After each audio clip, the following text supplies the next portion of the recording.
She looked me dead in the eye and told me I was not invited because this trip was for a real family. But the knife twisted deeper when I discovered they had scheduled 10 days at my lake house. I did not cry or argue. I just waited. By the time they dragged their suitcases up the driveway, they realized their fatal error was treating me like a stranger while trying to run a business deal inside my home.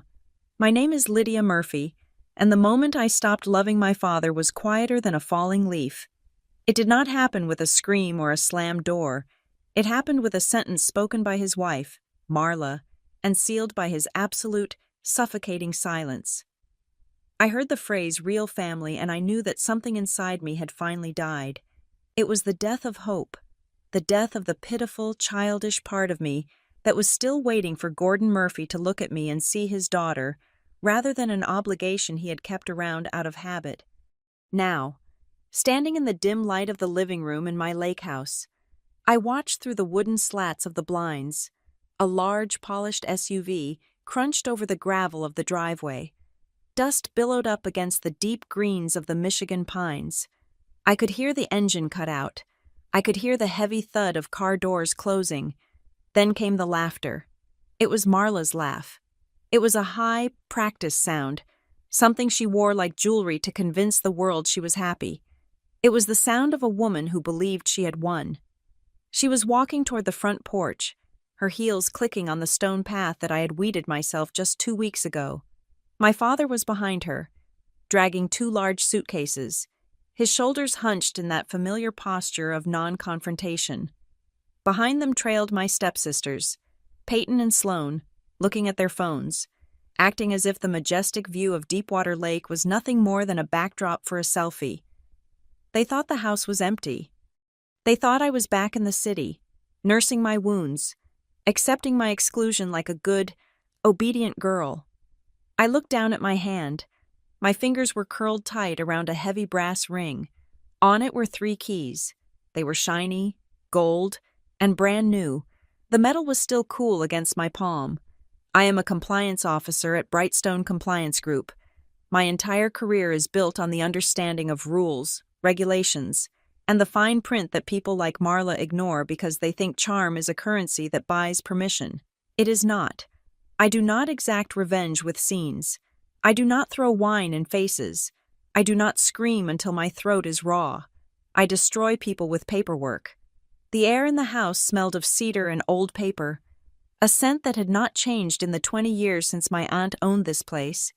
It was a smell that usually brought my heart rate down, but today, my heart was beating a slow, heavy rhythm against my ribs. I moved away from the window, stepping back into the shadows of the kitchen. They were walking up the steps now. I closed my eyes and let the memory of 3 days ago wash over me. It was the fuel I needed to stand here without shaking. We had been in my father's dining room. The room was cold, styled in grays and whites, void of any personality, exactly how Marla liked it. She had called a family meeting. I had brought a notepad, a habit from work, expecting we were going to discuss logistics for the annual summer trip. Usually, we split the costs. Usually, I handled the groceries. Marla had stood by the fireplace, her arms crossed over her silk blouse. She didn't offer me a drink. She didn't tell me to sit. "Lydia," she had said, her voice dropping an octave to that tone she used when she wanted to sound maternal but only sounded condescending. "We have been talking, your father and I." I had looked at my father. He was sitting at the head of the table, studying his cuticles. He did not look up. "We think it is best if you do not join us for the vacation this year." Marla continued. I blinked. The pen hovered over my notepad. "Excuse me." "It has been a hard year," Marla said, sighing as if she were carrying the weight of the world. "Peyton has been stressed with her influencer work. Sloane is recovering from her breakup. We need a reset, a deep reset." "I can be quiet," I said, the reflex to accommodate them kicking in before my pride could stop it. "I won't get in the way. I can stay in the loft room."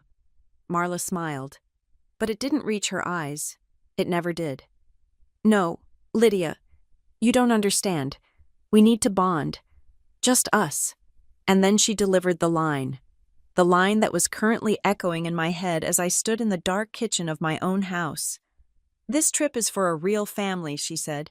The silence that followed was heavy enough to crush bones. I looked at my father. I waited. This was the moment.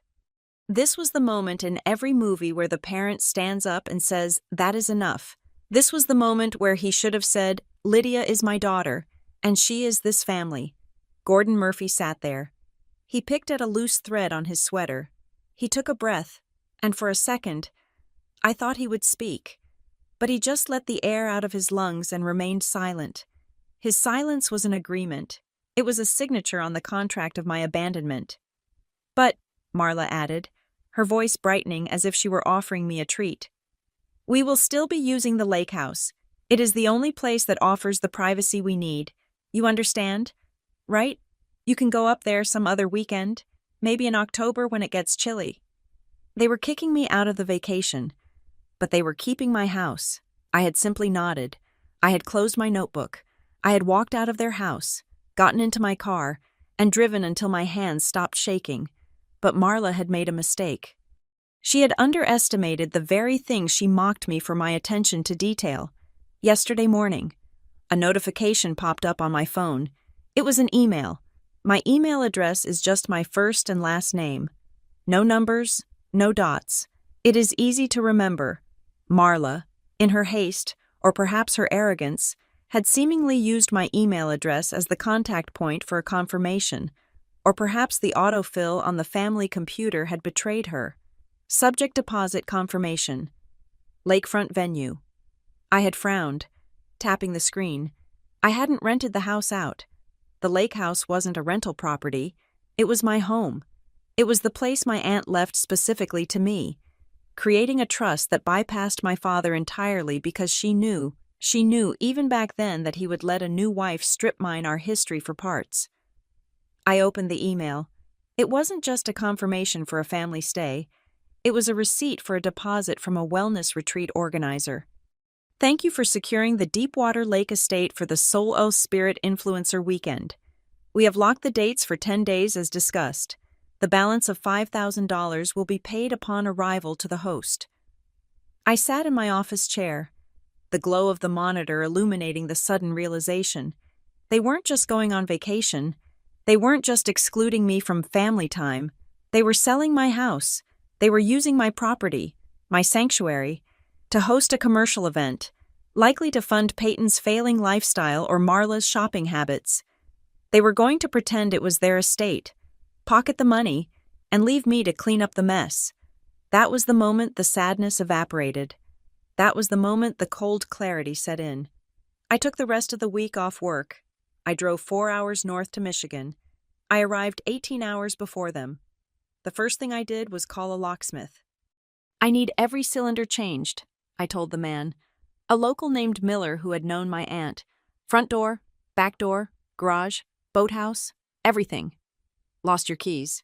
"Lydia," Miller had asked, tilting his cap. "No," I answered. "Just upgrading security.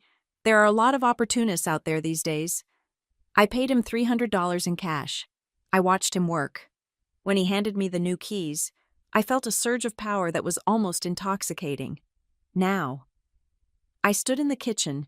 The house was breathing around me. The floorboards creaked with the shifting temperature.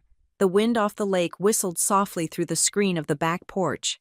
This house was not a cold, gray museum like my father's place. It was built of rough-hewn pine and river stone. It smelled of wood smoke and damp earth. It was real. Outside, the car doors were slammed shut. "Oh my God, look at the light," I heard Peyton shriek. "I need to get a story up right now before the sun dips." "Mom, where are the keys?" I have them. Marla's voice drifted through the thick oak of the front door. "Gordon, get the bags. Don't just stand there." I took a sip of the water I had been holding. It was cool and clean. I heard the heavy footsteps on the porch stairs. 1, 2, 3, 4. Then, the sound of a key sliding into a lock. I held my breath. The jingle of metal. The sound of Marla trying to turn the key. Click, clack, nothing. The lock did not engage. "Wrong key," I heard her mutter. She tried again. The sound was more aggressive this time. Metal grinding against metal. "Marla," my father asked, "what's the holdup?" "It's sticking," Marla said, her voice tight. "This dump is so old. Everything is always broken." She rattled the handle. She shoved the door with her shoulder. The door, bolstered by the new deadbolt I had installed, did not budge. It stood solid, an unmoving barrier between my sanctuary and their greed. "Let me try," my father said. I could picture him taking the keys. I could picture his large, soft hands fumbling with the keychain. He tried. He twisted. He pushed. "It doesn't fit," he said, sounding confused. "It goes in, but it doesn't turn." "What do you mean it doesn't turn?" Marla snapped. "We were just here 2 months ago to check the roof. It worked then." I smiled in the darkness. "To measure the rooms, to stage the photos for the listing." She had almost slipped. "Maybe the humidity swelled the wood," Peyton whined.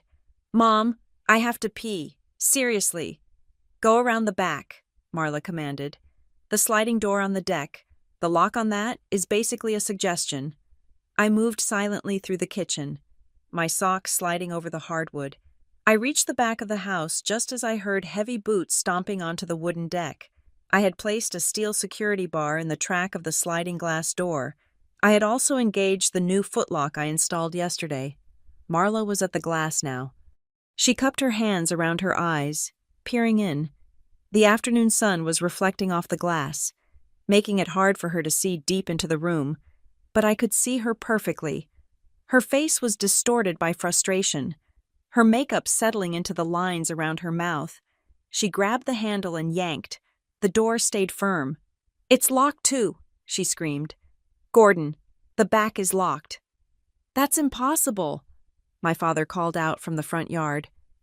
"We never lock the deadbolt on the slider." "Well, it is locked now." I stepped forward. I moved out of the shadow of the refrigerator and into the slice of sunlight cutting across the kitchen floor. Marla saw movement. She froze. She pressed her face closer to the glass. "Hello?" she called out, her voice trembling slightly. "Is someone in there?" I walked to the sliding door. I stood right in front of it, less than a foot away from her face, separated only by the double-paned glass. Her eyes went wide. She stumbled back, clutching her chest. "Lydia," she gasped. The word was not a greeting. It was an accusation. I reached up and undid the latch, then the security bar. I slid the door open just 2 inches. The chain lock I had installed near the top caught it, pulling taut with a sharp metal snap. "Lydia," Marla said, her shock quickly morphing into indignation. "What are you doing here? You scared me to death." "I live here," I said. My voice was calm, unwavering. It sounded like the voice I used when informing a CEO that his company had violated federal safety standards. My father came running around the side of the house, out of breath. His face flushed. Peyton and Sloane trailed behind him, looking annoyed. "Lydia." Dad stopped, staring at me through the crack in the door. "What is going on? Why is the door chained?" "The keys didn't work," Marla spat, pointing a manicured finger at me. "She changed the locks, Gordon. She changed the locks." "Is this a joke?" my father asked, his brow furrowing. "Lydia, open the door. We have a lot of bags." "No," I said. The word hung in the air, simple and absolute. "What did you say?" Marla stepped forward, trying to push her hand through the gap. "Open this door immediately. We have guests coming, I mean. We are tired." "I know you have guests coming," I said, "but not today." "Lydia, stop this nonsense," my father said, his voice trying to find some authority. "We drove 4 hours. We are a family. Open the door." I looked him in the eye. I saw the weakness there. I saw the man who had let his wife tell me I wasn't part of the real family, and who was now asking me to open my home so he could pretend everything was fine. "You told me this trip was for a real family," I said. My father flinched. He looked down at his shoes. "We didn't mean it like that," Marla interjected, her voice rising to a shrill pitch. We meant immediate family, the household. You are twisting things. I am not twisting anything, I replied.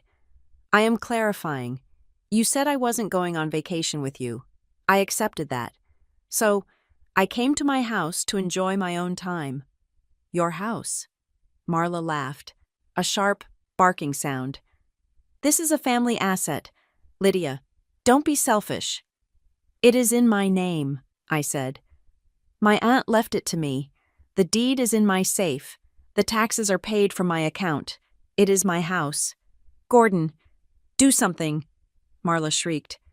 She is delusional. Lydia, Dad pleaded, stepping closer. Please, just let us in. We can talk about this inside. Marla has plans. We have food in the car that will spoil. I suggest you buy some ice, I said. There is a gas station 10 miles back on the highway. You can't do this, Peyton yelled from the back, finally looking up from her phone. I have to set up. The lighting is perfect right now. You aren't setting up anything, I said, looking at my stepsister. This is private property. I looked back at Marla. She was turning red, a vein throbbing in her forehead. She looked ready to tear the door off its hinges. We are not leaving, Marla hissed. We are staying right here. That is your choice, I said. But you will be staying on the lawn. The house is closed to visitors. Visitors, my father whispered. I am your father. I know, I said, and for a second, my voice almost broke, but I swallowed the pain and let the cold return. But you made your choice at the dinner table. Silence has consequences. Dad. I grabbed the handle of the sliding door. Lydia, wait. Marla lunged forward. I slid the door shut. I turned the lock. I dropped the security bar back into place. Through the glass, I watched them. Marla was screaming something I couldn't hear. She was pounding on the glass with her fist. My father stood there, looking at the closed door as if he couldn't comprehend how the world had shifted under his feet. I pulled the heavy blackout curtains shut, blocking them from view. The room went dark. Save for the single lamp I had left on in the corner, I could still hear them muffled shouting outside, but it sounded distant, like a radio playing in another room. They had come here to rest, to profit, to erase me from my own space. But as I walked away from the window and deeper into the quiet safety of my home, I knew one thing for certain. They would leave with a loss they did not yet understand. And I was just getting started. The adrenaline from the confrontation at the door began to fade, leaving behind a hollow ache in the center of my chest. I walked away from the heavy curtains and moved toward the fireplace. I did not turn on the overhead lights. The twilight filtering through the high windows was enough. It was the same blue-gray light that used to wash over this room 30 years ago, back when the world was small, safe, and smelled of Swiss Miss cocoa powder and burning pine. This house was not just a structure of timber and glass. It was a museum of a life that had been abruptly canceled. My childhood here was defined by the rhythm of the water. Deepwater Lake was not a resort destination back then. It was just a lake. It was where my mother taught me that silence was not something to be feared. I could still see her sitting in the oversized armchair by the hearth, her knees pulled up to her chest, blowing steam off a ceramic mug. She never bought the expensive chocolate. She liked the packets with the tiny, dehydrated marshmallows that dissolved into white foam. She would stir it for me, the metal spoon clinking against the side of the mug, a metronome of comfort. My father was different then. He was Gordon, the man who knew how to fix a dock and how to secure a storm shutter. I remember him standing by the barometer on the wall, tapping the glass with a fingernail. He would look at the sky, his face serious but not stressed, and tell us if the rain was coming. When the storms rolled in, he would go from window to window, latching them tight, making a show of protecting us. I felt unbreakable when I was inside these walls with them. I felt like we were a fortress, but fortresses crumble from the inside. My mother's illness was not a battle. I hate when people call it that. A battle implies a fight, a chance of winning. This was a theft. It was quick, brutal, and humiliating. 1 month she was complaining of fatigue, and 3 months later, The house was filled with the chemical smell of hospice cleaners. I was 11 years old. I watched my father shrink. He did not cry in front of me. He just stopped inhabiting his own body. He became a ghost that wore my father's clothes. After the funeral, the silence in our lives changed. It was no longer the comfortable silence of reading books by the fire. It was a heavy, suffocating silence. It was the sound of things being unsaid. My father decided that the way to survive grief was to amputate the past.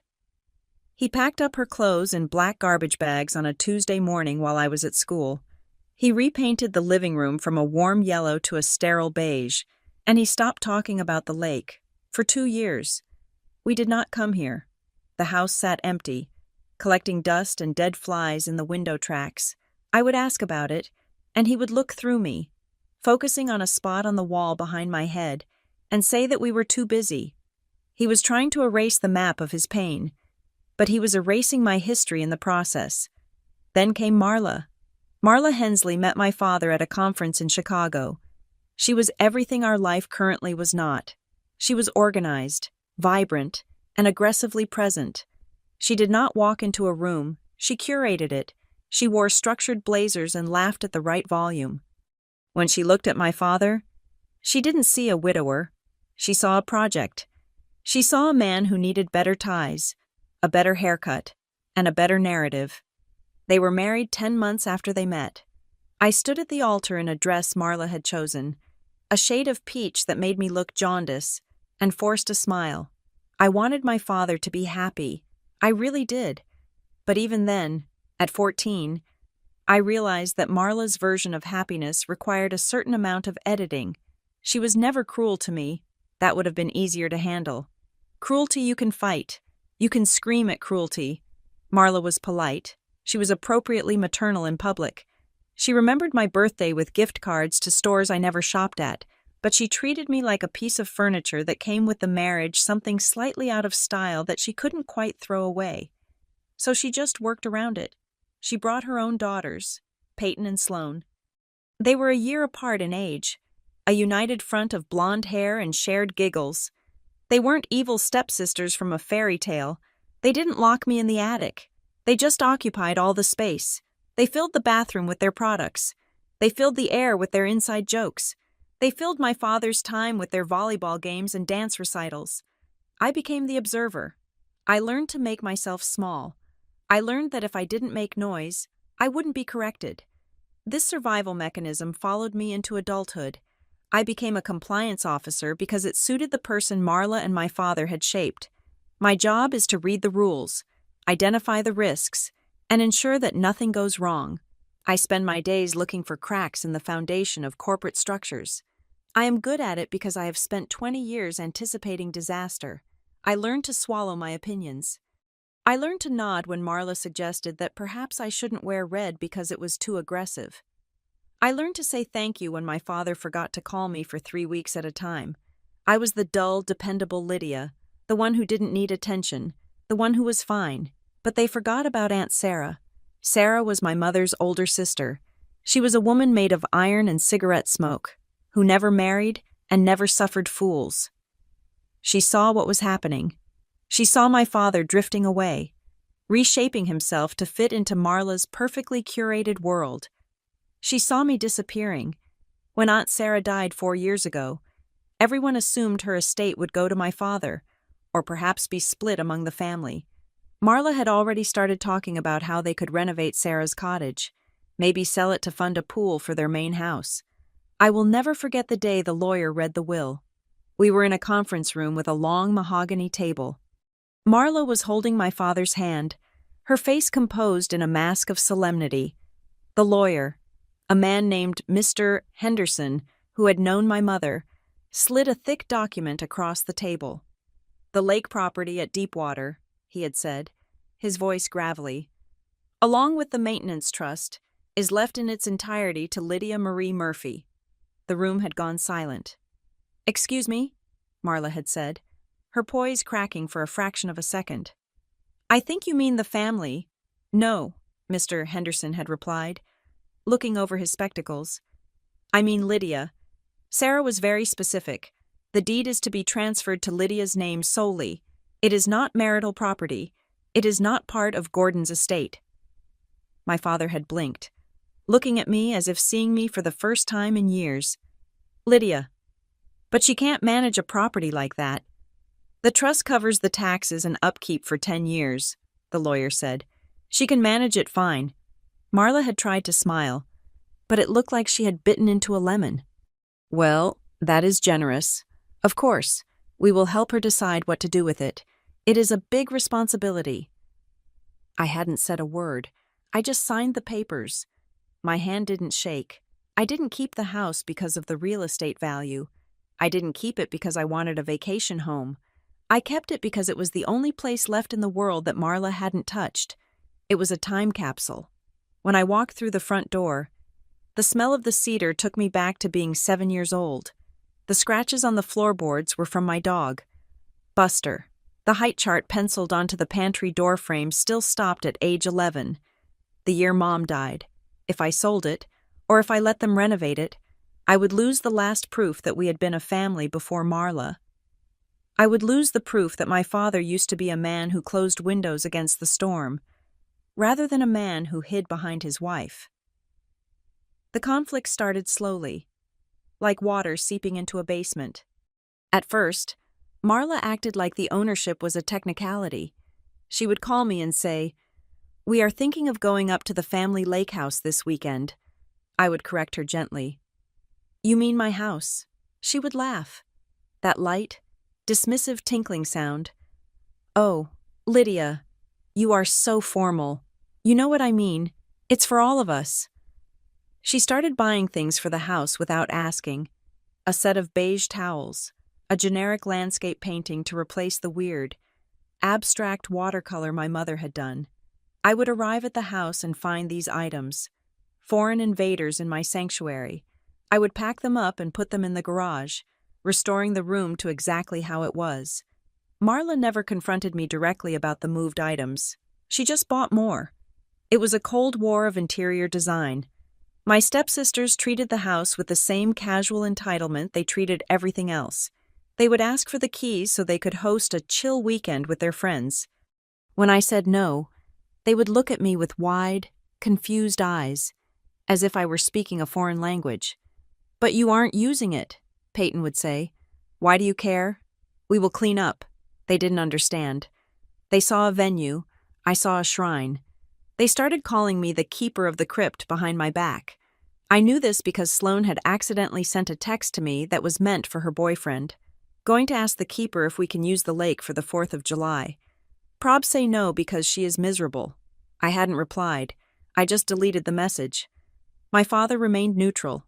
That was his specialty. When Marla complained that the kitchen needed updating, he would nod. When I said I liked the vintage cabinets, he would nod. He was a Switzerland that had been conquered, but refused to admit it. But the tension had been building. I could feel it tightening like a screw with every passing month. Marla was getting impatient. She didn't like things she couldn't control. And she hated that the best asset in the family portfolio, the waterfront property that had tripled in value, was in the hands of the stepdaughter she viewed as a clerical error. She started dropping hints about consolidating assets and generational wealth. She talked about how expensive the upkeep must be for a single woman on a salary. She offered to take the burden off my hands by buying me out for a price that I knew was 40% below market value. I refused every time. And every time I refused, her smile got a little tighter, her eyes a little colder. So when she announced the family reset trip, I should have known. I should have seen the trap. I wanted to believe, with a pathetic, childlike desperation, that maybe they actually wanted to spend time with me. That maybe, after all these years, my father had woken up and realized he missed his daughter. But standing here now, in the darkening living room, listening to the wind rattle the panes, I finally accepted the truth I'd been avoiding since I was 11 years old. The father who checked the barometer was gone, the mother who made cocoa was gone, and the family Marla talked about was a corporation in which I held no stock. I walked to the pantry and opened the door.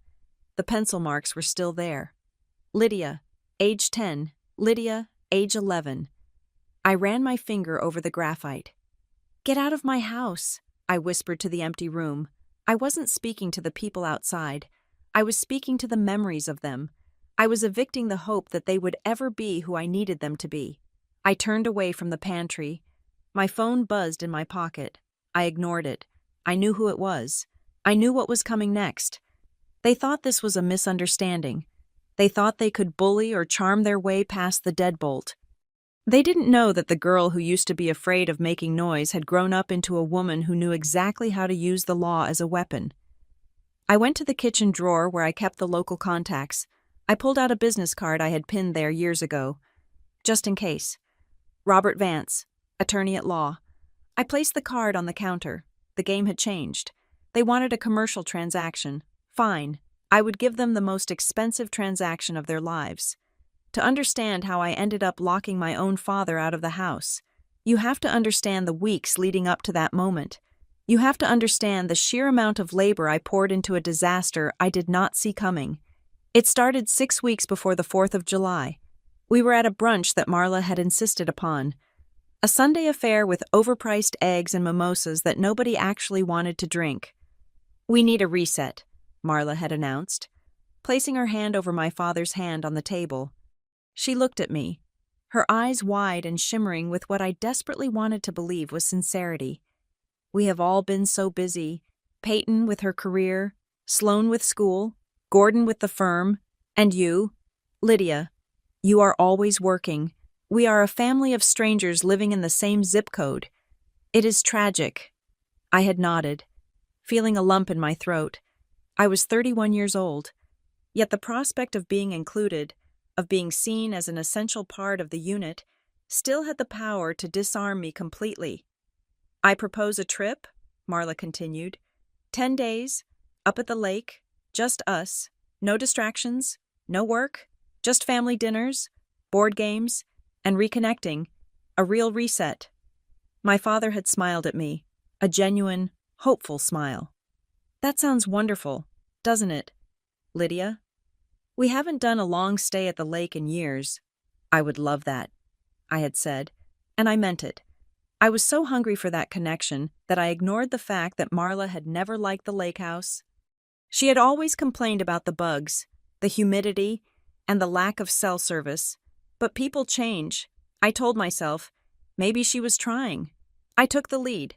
That is what I do. I manage. I facilitate. 2 weeks before the scheduled arrival. I drove up to Deepwater Lake alone. I told myself it was to prepare the house for the family, to make sure everything was perfect so Marla would have nothing to complain about. If the house was perfect, the trip would be perfect. If the trip was perfect, maybe we could be a family again. I spent 3 days on my hands and knees. I scrubbed the grout in the master bathroom with a toothbrush because I knew Marla hated mildew.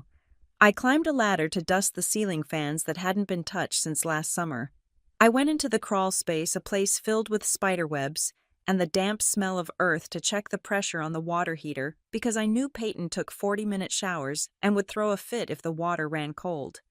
I spent $1,200 of my own money at the local upscale grocery store. I bought the almond milk Sloan liked. I bought the specific brand of organic dark roast coffee my father drank. I stocked the freezer with steaks and the pantry with gluten-free crackers. Even though none of us were actually gluten intolerant, I wanted them to walk in and feel cared for. I wanted them to see the stocked fridge and realize that I loved them. I was changing the sheets in the guest room, smoothing out the high thread count cotton I had brought from my apartment in the city, when my phone buzzed. It was a text from Marla. "Change of plans. Peyton is bringing Bryce, and Sloan invited her friend, Kiki. We need 2 more beds set up." I stared at the screen. The house had 3 bedrooms and a loft. It was comfortable for 5 people. It was tight for 7. Bryce was Peyton's on-again, off-again boyfriend, a man who wore sunglasses indoors and referred to himself as an entrepreneur despite having no visible source of income. I didn't know who Kiki was. I typed back, "Space is going to be tight. I might have to put the girls in the loft." Marla's reply came 3 seconds later. "No, the girls need their privacy. Put Bryce in the den on the pullout. You can take the loft. Right? You don't mind roughing it for the family." I looked at the guest room I had just prepared. It was the room I usually slept in. It had a view of the sunrise. Sure, I typed. I will take the loft. I stripped the bed I had just made and moved the linens to the loft. The loft was open to the living room below. It had no door. I would be sleeping in public, essentially. But I didn't complain. I wanted the reset. I wanted the peace. The red flags started appearing a few days later. But they were subtle. They were like hairline fractures in a windshield, easy to ignore until the whole thing shatters. Marla called me while I was at work. "Lydia, quick question," she said. Her voice clipped and businesslike. "What is the upload speed at the house?" "I don't know," I said, putting my other line on hold. "It is decent. We stream movies on it. Why?" "Decent isn't a number, Lydia," she snapped. "I need to know if it can handle multiple high-definition streams simultaneously. It is important for the girls. They need to stay connected." "I thought this was a digital detox," I said. "A reset." "It is," she said, her tone shifting instantly back to sweetness. "But you know how they are. If we cut them off completely, they will be miserable. We need to ease them into it. Also, how many outlets are there on the main deck, and is the railing secure enough to clamp things onto?" "Clamp things?" I asked. "Like a flower box." "Sure," she said. "Like a flower box. Just check for me." "Okay." I drove back up the following weekend to check the internet speed. I upgraded the package with the local provider, adding another $80 a month to my bill, just to make sure Marla wouldn't have a reason to leave early. While I was there, waiting for the technician to install the new modem, I overheard a voicemail Marla left on the house landline. We still had an old answering machine, and she must have called to test the line. "Gordon, pick up," her voice echoed through the empty kitchen. "I am sending the layout to the coordinator. We can fit 12 people for the dinner if we move the furniture out of the living room and onto the lawn. We need to make sure the weather holds. If it rains, we are screwed." I stood there, holding a screwdriver. 12 people. I did the math in my head. Dad, Marla, Peyton, Sloan, me, that was 5, plus Bryce and Kiki, that was 7. Who were the other 5 people I called my father that night? "Dad," I said, trying to keep my voice casual. "I heard Marla mention a dinner for 12. Are we having a party?" "Oh, you know Marla," my father said, sounding tired. "She probably invited the neighbors, or maybe some of her cousins are passing through. She wants it to be festive. Don't worry about it. Lydia, she is handling the food." "Okay," I said. "I just want to make sure we have enough chairs." "Stop worrying," he said. "Just show up and relax. You always overthink things." I hung up, feeling foolish. He was right. I was overthinking it. Marla was a social creature. Of course she would invite people. I should be grateful she was putting in the effort to host. Then came the email. It arrived on a Tuesday morning, buried between a newsletter from a clothing brand and a bill for my car insurance. Subject deposit confirmation. Lakefront venue. I frowned. I hovered my mouse over it. My first instinct was that it was a phishing scam. I worked in compliance. I saw these things all the time. Scammers would send fake invoices to trick you into clicking a link. I almost deleted it. But something about the preview text caught my eye. "Dear host, we have received the initial $4,000 via wire transfer." I opened it. It looked legitimate. It was from a company called Soul Spirit Events. It listed my address. It listed the dates of our family trip. I sat back in my chair, my heart doing a strange little flip. Was Marla hiring an event planner for the family dinner? $4,000 was a lot of money for a deposit on a dinner. Was she planning a surprise anniversary party for Dad? I looked at the to field. It was addressed to Lydia Murphy, but I hadn't booked anything. Then I looked closer. The email had been forwarded. It had originally gone to Marla's personal email, and she or some automated system had forwarded it to me. Or perhaps, because my name was on the property deed, which was public record, the vendor had CC'd me automatically as the owner. I read the body of the email again. Wellness retreat package, 10 participants, photography add-on included. My stomach tightened. A wellness retreat during our family vacation. I reached for the phone to call my father. I dialed the first 3 digits. Then I stopped. If I called him, I would be the troublemaker. I would be the one accusing Marla of something before I had all the facts. Maybe we were the wellness retreat. Maybe this was her way of making the reset official. Maybe she had hired yoga instructors for us. That actually sounded like something Marla would do, turn a family hangout into a curated experience with instructors and itineraries. If I made a scene now, they would say I was ungrateful. They would say I was ruining the surprise. You always overthink things. My father's voice echoed in my head. I lowered the phone. I didn't call. Instead, I did what I always did. I saved the email. I printed it as a PDF and filed it in a folder on my encrypted drive labeled House Maintenance. It sat there next to the tax returns and the receipts for the roof repair. I told myself it was fine. I told myself I was being paranoid. The Friday before the trip, I drove up one last time to do the final check. I mowed the lawn myself, pushing the heavy mower through the thick summer grass until my arms ached and my shirt was soaked with sweat. I arranged the deck furniture exactly how Marla liked it. I put fresh flowers in vases in every room. I walked down to the dock as the sun was setting. The water was like a sheet of dark glass, reflecting the purple and orange of the sky. It was so quiet, I could hear a fish jump 50 yards out.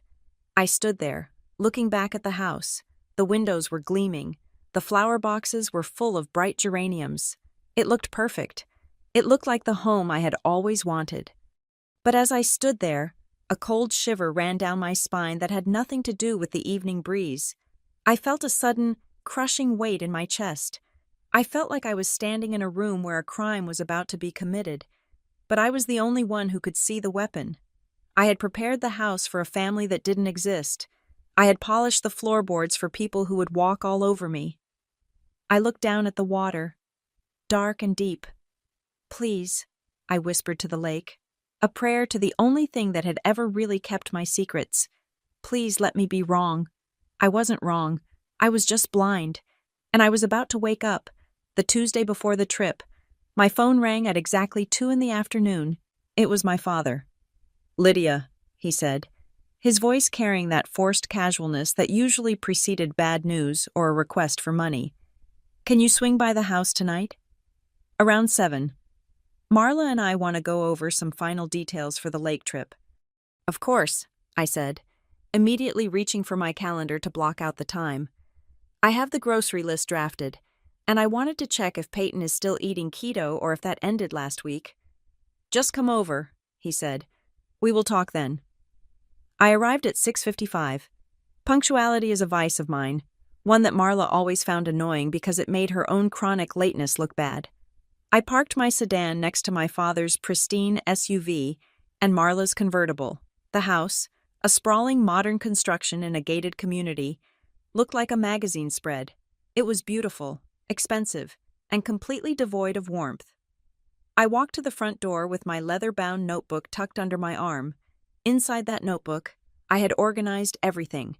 I had a tab for meal planning, a tab for local emergency numbers, and a tab for activities that would bridge the gap between a 60-year-old man and 2 20-something influencers.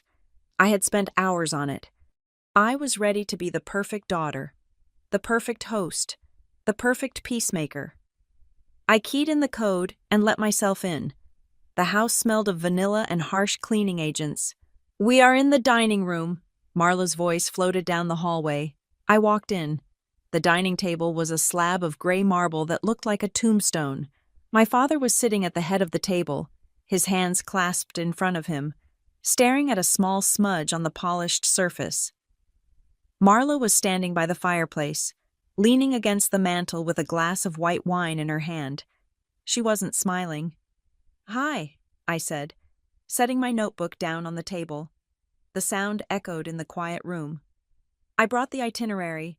I was thinking for the first night, since we will all be tired from the drive, we could just do a simple barbecue. I can prep the marinade beforehand. I opened the notebook, clicking my pen. I looked up, ready to work. Nobody spoke. My father shifted in his chair. He looked physically uncomfortable, as if his collar was too tight. Marla took a slow sip of her wine, her eyes fixed on me with a look of detached pity. "Lydia," Marla said softly. She set her glass down on the mantel with a sharp clink. "Put the notebook away." I froze. "What?" "We don't need the itinerary," she said. She pushed off the mantel and took a step toward me. Her movements were fluid, predatory. "Gordon and I have been discussing the logistics of this trip. We have been doing a lot of thinking about what we really need right now." I looked at my father. "Dad, is something wrong? Is the car acting up again?" He didn't look up. He rubbed his thumb against his palm, a nervous tic I hadn't seen in years. "The thing is," Marla continued, taking control of the silence my father left behind, "this year has been incredibly draining for us. The merger at Gordon's firm, the drama with Sloane's school, the pressure on Peyton, we are all exhausted." Lydia, visibly exhausted. "I know," I said, nodding earnestly. "That is why I prepped the house. I made sure everything is ready so you guys don't have to lift a finger." "That is sweet," Marla said, but the word tasted sour. "But it is not about the housework. It is about the dynamic." She paused. She wanted to make sure I heard every syllable of what came next.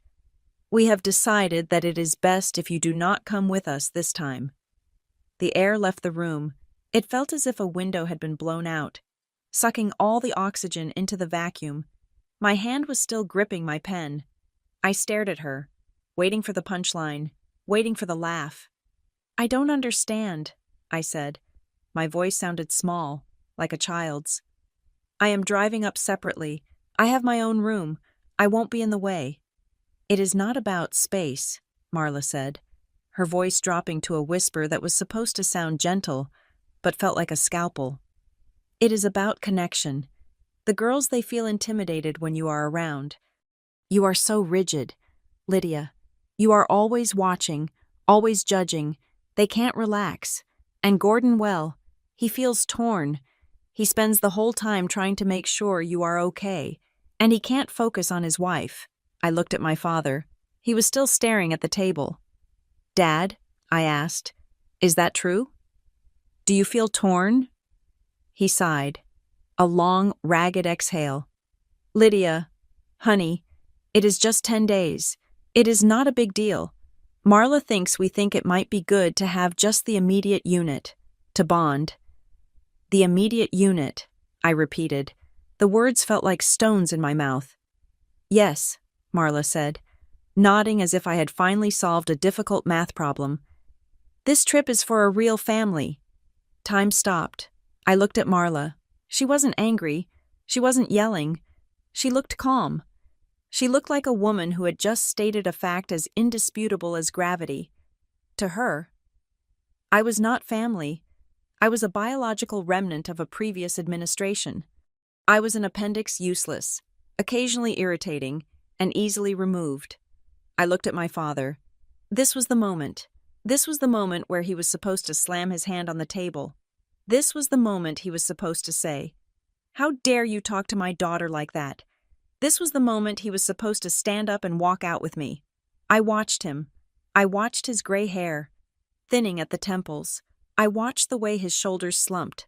I watched him take a breath, hold it, and then let it go without speaking a word. His silence was loud. It was a roar. It was a declaration that his comfort was more important than my dignity. He was afraid of her. He was afraid of the conflict. Or perhaps, he simply agreed. A cold numbness started at my fingertips and spread up my arms. It wasn't anger. It was shock. It was the physical sensation of a severing. "I see," I said. I was proud of how steady my voice was. I closed my notebook. I capped my pen. "It is for the best," Marla said, her tone brightening now that the hard part was over. "And listen, we aren't unreasonable. We know you did some work on the place. We appreciate it, really. And since you aren't coming, you can have the house for yourself some other time. Maybe in November. I hear the lake is beautiful when it freezes over." The audacity hit me a second later. They were kicking me out of the vacation, but they were still planning to go to my house. They were uninviting me from my own property, they assumed. with the absolute arrogance of people who have never been told no, that my house was simply an extension of my father's wallet. "You still want to use the house?" I asked. "Well, of course," Marla laughed, pouring herself more wine. "Everything is packed. The girls have already posted about it. We can't change plans now. Don't be petty. Lydia, just because you aren't coming doesn't mean you should ruin it for everyone else." I looked at my father one last time. I needed him to look at me.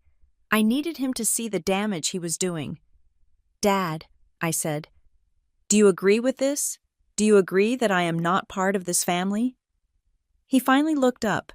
His eyes were watery, weak. "Lydia, please, don't make this dramatic. It is just a vacation. We will do dinner when we get back.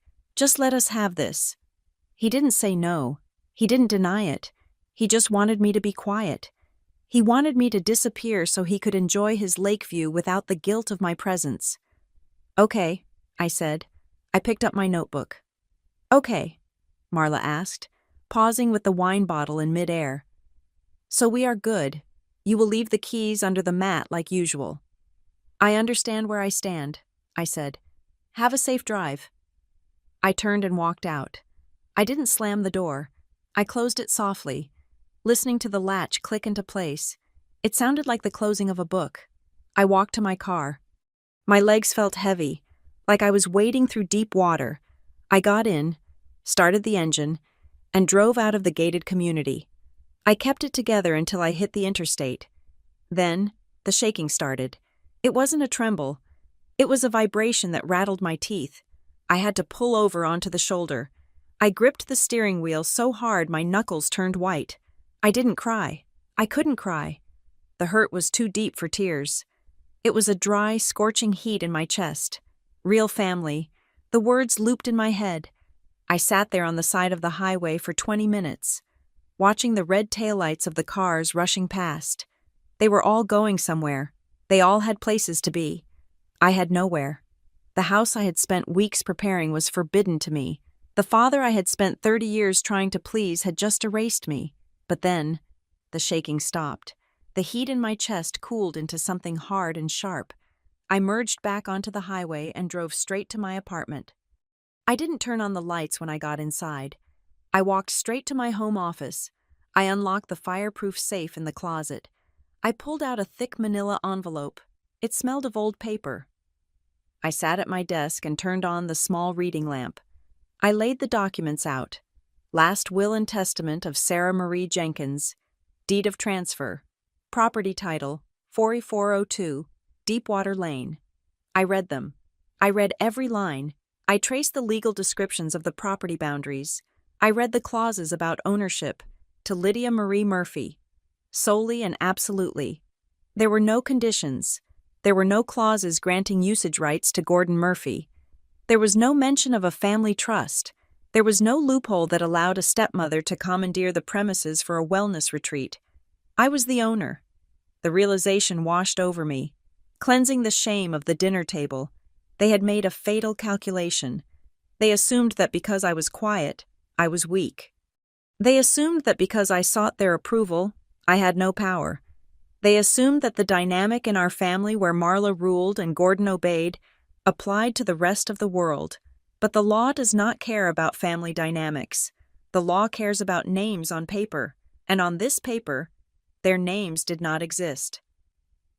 I looked at the calendar on my wall. It was Tuesday. They were leaving on Friday morning. I picked up my phone. I didn't call my father. I didn't text Marla. I opened my banking app and checked my savings. I had enough.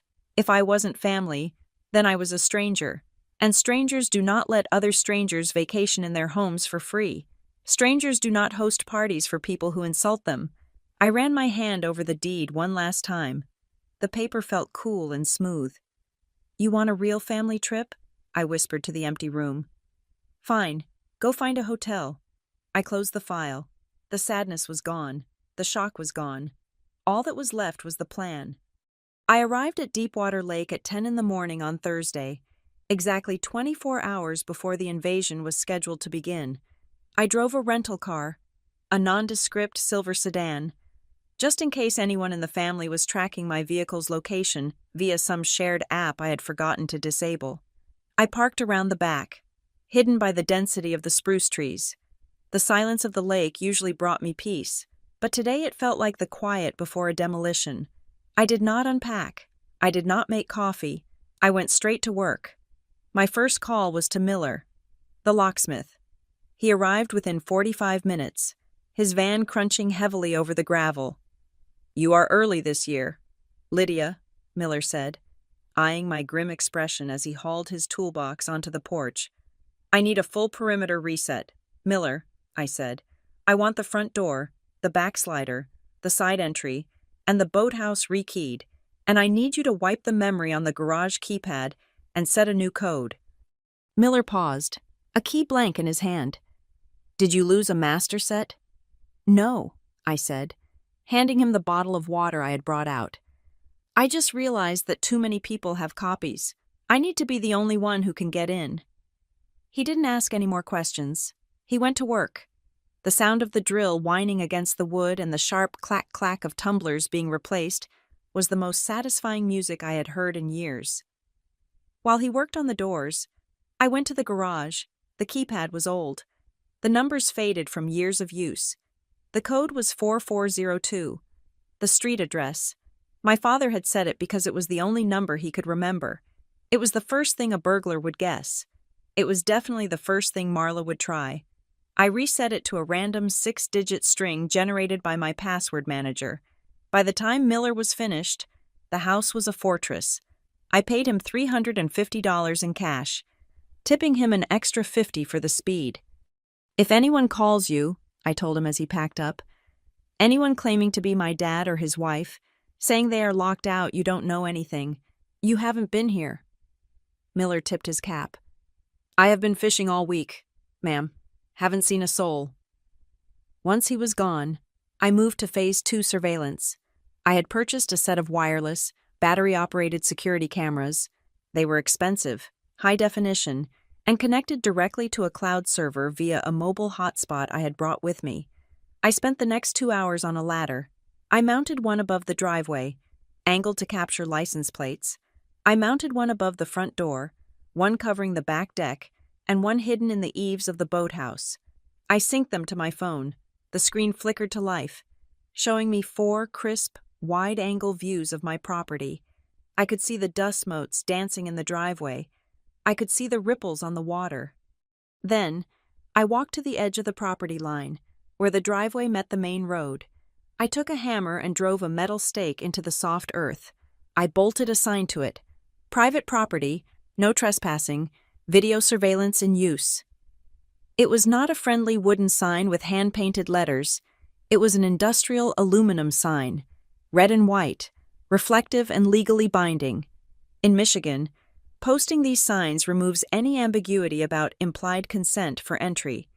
With the physical perimeter engaged, I went inside to deal with the paper trail. I set up my laptop on the kitchen island. The house was cool, the air conditioning humming softly. I opened the folder I had named The Evidence. I pulled up the email I had received weeks ago, the one from Soul Spirit Events.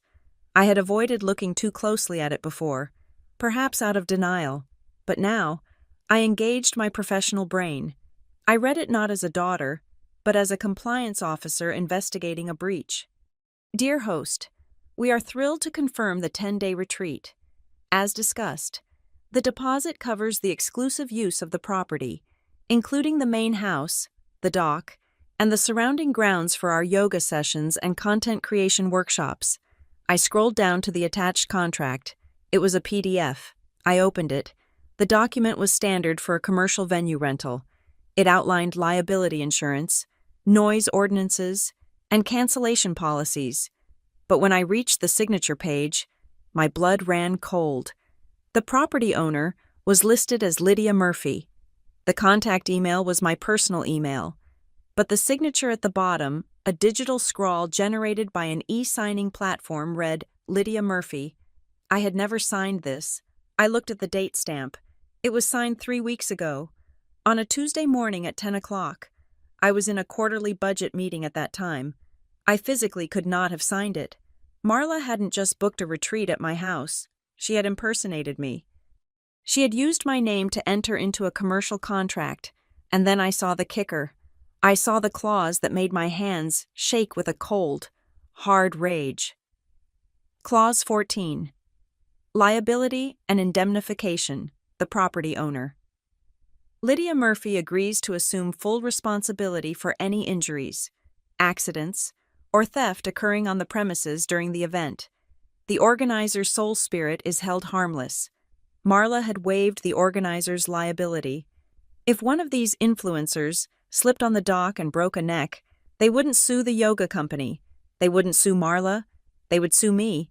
They would take the house, my savings, and my future earnings. Marla wasn't just stealing a vacation. She was exposing me to financial ruin to make a quick profit. I picked up my phone and dialed the number on the letterhead for Soul Spirit Events.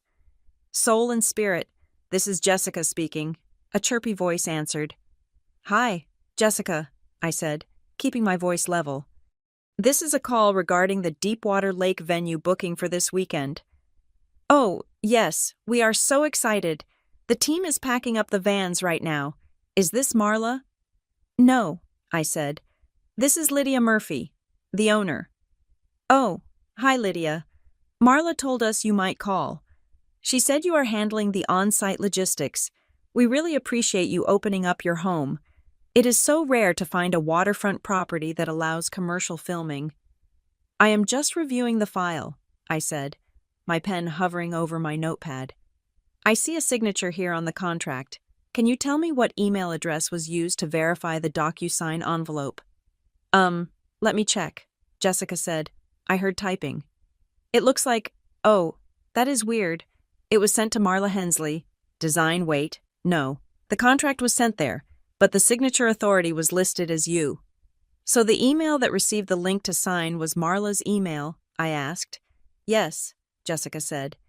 She said she was your agent, that she handles your bookings. I see, I said. And the deposit. The $4,000. How is that paid? Credit card, Jessica said. A Visa ending in 4491. That was my father's card. The joint account. Thank you, Jessica, I said. That is all I needed to know. Great. See you tomorrow around noon.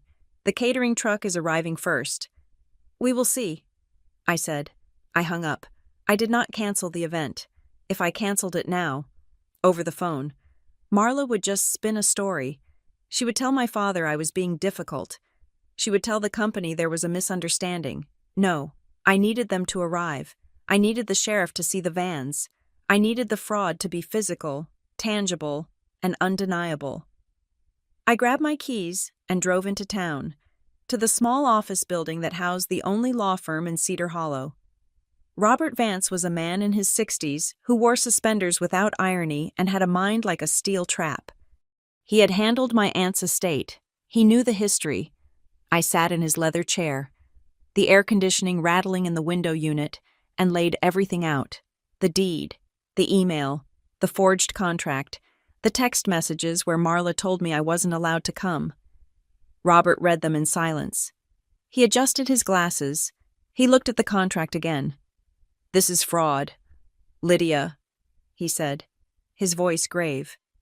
Wire fraud, identity theft, and forgery. And if they set foot on the property to conduct business without a permit, it is also a zoning violation. I know, I said. I don't want to arrest them yet. I just want them out. And I want to make sure that when I turn them away, I am not the one who gets in trouble. You won't, Robert said. You are the sole owner. You have no lease agreement with them. They have no tenancy rights.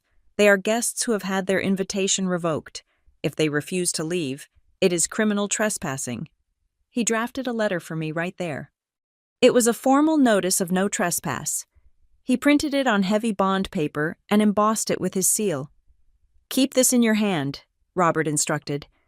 If the police are called, and they likely will be, knowing people like your stepmother, you show them the deed, and you show them this letter. You tell them that you have not authorized any guests. You do not engage in a debate about family. The law does not care about feelings. It cares about authorization. What if she claims we have a verbal contract? I asked. The statute of frauds, Robert said, smiling slightly. Any agreement involving real estate interest or a term longer than 1 year, or of significant value, usually requires writing. She has no writing. You have the deed. You win. He walked me to the door. One more thing. Lydia, he said, placing a hand on my shoulder. When they arrive, do not get emotional. They will try to trigger you. They will try to make you scream so they can record you and show the police that you are unstable. It is a common tactic. Be boring. Be a broken record. I can do boring, I said. I drove back to the lake house. The sun was beginning to dip low in the sky, casting long shadows across the driveway. I checked the cameras. No movement. I went into the bathroom and stood in front of the mirror. I looked at my reflection. I looked tired, but my eyes were clear. I began to practice. I treated it like a compliance audit presentation. I am the sole owner of this property. You are not authorized to be here. Please leave the premises immediately. I will not discuss this further. I said the lines over and over again. I stripped the anger out of them. I stripped the hurt out of them. I said them until they sounded like automated messages. I needed to be a wall. Walls do not argue. Walls just stand there. For dinner, I didn't order pizza. I didn't eat a sad sandwich over the sink. I took one of the ribeye steaks I had bought for my father, the $40 dry-aged steaks he loved, and I seasoned it with sea salt and cracked pepper. I fired up the grill on the deck. I seared the meat perfectly, medium rare. I tossed a salad with the organic greens I had purchased for Marla. I opened a bottle of Cabernet that I had bought for the family dinner. I sat at the table on the deck, overlooking the water. The sun was gone, leaving a bruise of purple on the horizon. The fireflies were starting to blink in the tall grass. I cut into the steak. It was delicious. I ate alone, surrounded by the silence of the trees and the protective hum of my security system. For the first time in my life, the solitude didn't feel like loneliness. It felt like sovereignty. I took a sip of wine. To the real family. I toasted to the empty lake. I was the real family. I was the one who protected this house. I was the one who honored my aunt's memory, and tomorrow, I would honor myself. The notification on my phone screen was silent, but it hit me like a physical shove. Motion-detected driveway camera. I was sitting in the kitchen, a mug of herbal tea cooling in front of me. It was 3 o'clock on Friday afternoon. The sun was high and brutal, baking the pine needles outside into a fragrant crisp. Inside, the air conditioning kept the house at a steady 68 degrees. I picked up my phone and tapped the alert. On the screen, the pixelated feed sharpened into a high-definition reality. 2 cars were rolling up the long gravel driveway. The first was my father's pristine SUV, the black paint gleaming under a layer of road dust. The second was a convertible I didn't recognize, likely rented, with the top down despite the heat. I watched them park. They didn't park like guests. They parked like owners. The SUV took the prime spot near the walkway, and the convertible pulled up onto the grass to be closer to the front steps. The doors opened. It looked like a clown car of entitlement unloading. Marla stepped out first. She was wearing a flowing white linen caftan and an oversized straw hat, an outfit clearly curated for an effortless Lake Vibes Instagram post. She took a deep breath, throwing her arms out as if she were embracing her kingdom. My father got out slowly, stretching his back. Then came the girls. Peyton and Sloane spilled out of the convertible, phones already raised, recording stories for their followers. Finally, I heard Peyton's voice through the camera's microphone. "You guys, look at this location. It is giving major sanctuary energy." 2 young men followed them.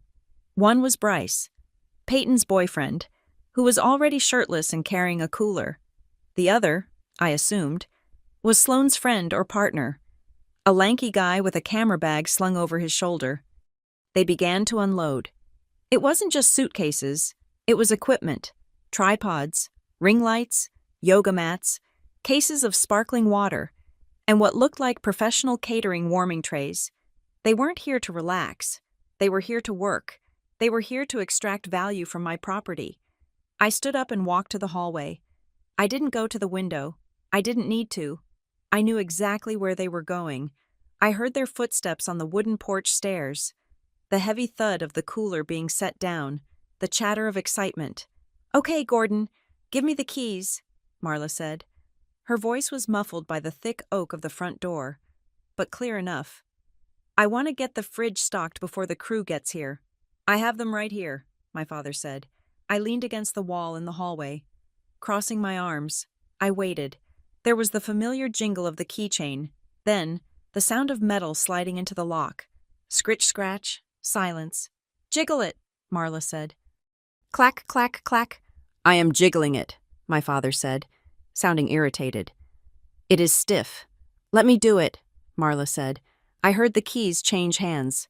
Marla, aggressive and impatient, jammed the key in. She turned it hard. I could hear the torque she was applying, enough to bend a weaker key. The deadbolt did not move.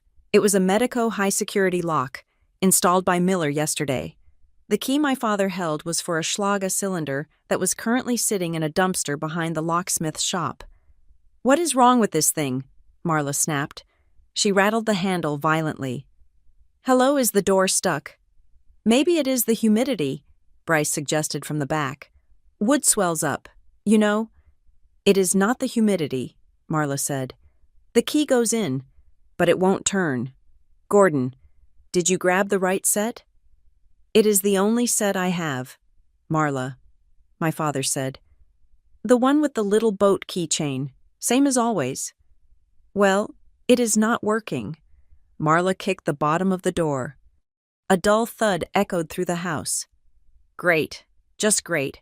We drive 4 hours and the lock is broken." "Try the back," Sloan said. "The slider is always open. Lydia never locks the deadbolt on that one." "Good point," Marla said. "Girls, go around back. Gordon, keep trying this. I will go open it from the inside." I moved. I walked silently through the living room to the kitchen. The back wall of the house was mostly glass, offering a panoramic view of the lake. I had drawn the sheer curtains, so they couldn't see clearly inside, but I could see their shapes moving along the deck. Marla, Peyton, and Sloan marched up to the sliding glass door. Marla didn't hesitate. She grabbed the handle and yanked. The door stopped dead. The security bar I had placed in the track held it firm. "What on earth?" Marla pressed her face against the glass. She cupped her hands around her eyes to block the glare. "It is locked too." "Since when do we lock the back?" "Maybe Lydia came up to winterize it and locked everything down," Sloan asked. "In June?" Marla scoffed. "Don't be stupid." She banged on the glass with the flat of her hand. "Hello, is anyone in there?" "The door is stuck." I took a deep breath. I smoothed down the front of my blouse. I wasn't shaking. I wasn't afraid. I felt a cold, crystalline clarity. I stepped into the frame. Marla jumped back as if she had seen a ghost. "Oh my God," she gasped, clutching her chest. "Lydia, you are here." Her shock was instantly replaced by annoyance. She pointed a finger at the glass. "Open the door. You scared the life out of me. Why are you lurking in the dark?" I walked to the door. I unlocked the floor bolt. I unlocked the handle. But I left the heavy-duty chain engaged at the top. I slid the door open. It moved 4 inches before the chain caught it with a sharp, metallic snap. The gap was wide enough for us to see each other perfectly, but narrow enough to keep them out. The blast of hot, humid air hit my face, smelling of sweat and expensive perfume. "Lydia," Marla said, staring at the chain. "What is this?" "Open the door properly. We have bags." My father came running around the corner of the deck, sweating and red-faced. "Is it open?" "Thank God. I thought we were going to have to break a window." He stopped when he saw the chain. He saw me standing in the sliver of darkness. "Lydia," he said, wiping his forehead with a handkerchief. "What are you doing? Take the chain off." "No," I said. The word hung there, suspended in the heat. "Excuse me." Marla stepped closer. her face inches from the gap. What kind of game is this? It is 90 degrees out here. We have food that is going to spoil. Open the door. I can't do that, I said. My voice was calm, almost bored. It was the voice I used when telling a client their safety protocols were non-compliant. Why not? Peyton asked. Holding her phone up, I noticed the red recording light was on. She was live streaming this. Because, I said, looking directly at Marla. You told me I wasn't going on vacation with you. Marla blinked. What, Lydia? Don't be childish. We talked about this. We said it was best for the family dynamic if you didn't join the trip. That doesn't mean you lock us out of the house. Actually, I said, that is exactly what it means. This is ridiculous, my father said, stepping up beside Marla. Lydia, this is my house too. Open the door. It isn't, I corrected him gently. It is my house, solely. The deed is in my name. You know this. It is family property, Marla shouted, losing her composure. We have been planning this for months. I have vendors coming. I have a schedule. I know, I said. I saw the email, the one where you forged my signature. Marla's face drained of color. Her mouth opened, then closed. She looked at my father, then back at me. I didn't forge anything, she stammered. I just facilitated the paperwork. I was helping you. You signed my name, I said. That is forgery, and you booked a commercial event on a residential property without the owner's permission. That is trespassing. Gordon. Marla turned to my father, grabbing his arm. Do something. She is ruining everything. My father looked at me. He looked tired. He looked like a man who just wanted to sit down and drink a beer, regardless of whose house it was. Lydia, he said, using his reasonable dad voice. Honey, look, we are sorry if feelings were hurt. Okay, we are sorry. But let's not ruin the week. We are here now. Just open up, and we can talk about it over dinner. We can make room for you. I don't want room, I said. I want an answer. An answer to what? He asked. Why are you here? I asked. To vacation. Ooh, he said, throwing his hands up. To relax. No, I said. Why are you specifically here? At this house? With these people? After you told me I wasn't wanted? We didn't say you weren't wanted. He lied. We said, you said this trip was for a real family. I interrupted. I delivered the line without anger. I delivered it like a verdict. The silence that followed was excruciating. Peyton lowered her phone slightly. The boyfriends in the background looked at their shoes, realizing they had walked into a minefield. I am just being consistent, Dad, I continued. You defined the terms. You said I wasn't real family. Real family stays in the family home. Guests stay in hotels. And strangers. I looked at Marla. Strangers don't get in at all. Lydia, you are taking one sentence and blowing it out of proportion, Marla hissed. We are your family whether you like it or not. Now open this door before I call the police. Call them, I said. Please. I have the deed and a copy of the unauthorized contract you signed on the kitchen counter. I would love to show them to the sheriff. Marla froze. She knew how small towns worked. She knew that Sheriff Miller, the locksmith's cousin, was not someone she could charm. Dad, I said, shifting my gaze back to him. This is it. This is the moment. Explain it to me. Explain why you let her kick me out of my own life, and why you think you still deserve to sleep in my house. My father opened his mouth. He looked at Marla, who was glaring at him with pure venom. He looked at me, standing in the cool shadows. He struggled. I watched his throat work. I watched the indecision paralyze him. He wanted to be a good father, perhaps, but he wanted a quiet life with his wife more. Lydia, he finally said, his voice weak. Don't be like this. You are embarrassing us in front of the guests. That was it. That was his answer. He didn't care about the betrayal. He cared about the optics. I see, I said. Lydia. Marla lunged for the gap in the door. her fingers hooking around the edge of the frame. "You listen to me. You ungrateful little—" "I don't let strangers into my home," I said. I stepped back. I grabbed the handle of the sliding door. "No." "Wait," Marla screamed. I slammed the door shut. The latch clicked. I threw the deadbolt. I dropped the security bar back into the track. The sound of Marla's screaming was instantly muffled, turning into a dull, rhythmic thumping against the reinforced glass. I saw her mouth moving, contorted in ugly shapes of rage. I saw my father put his head in his hands.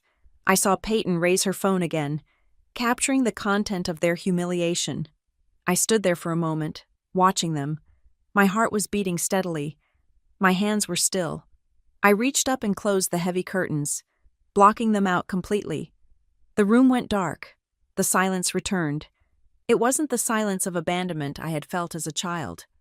It was the silence of a judge who had finally brought the gavel down. I walked to the kitchen island, picked up my tea, and took a sip. It was still warm. The silence inside the house was absolute, a stark contrast to the chaotic digital noise erupting on my phone. I had retreated to the kitchen island, treating it like a command center. Outside, the heat was rising off the asphalt driveway in shimmering waves, baking the real family in their luxury vehicles.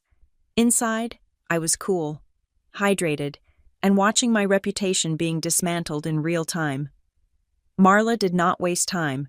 Within 20 minutes of the door slamming shut, the first notification popped up. It was a Facebook post, visible to me only because I used a burner account to monitor them. The photo was a selfie of Marla, artfully cropped to show the lake in the background but focusing on her face, which was contorted into a mask of brave suffering. She was wiping a non-existent tear from her cheek. So heartbroken. The caption read, "We planned this healing trip for months, only to be locked out by a toxic family member who cares more about property than people. Imagine driving 4 hours to be left in the sun. Please pray for our family as we deal with this cruelty." I scrolled down. The comments were already pouring in. "Oh no.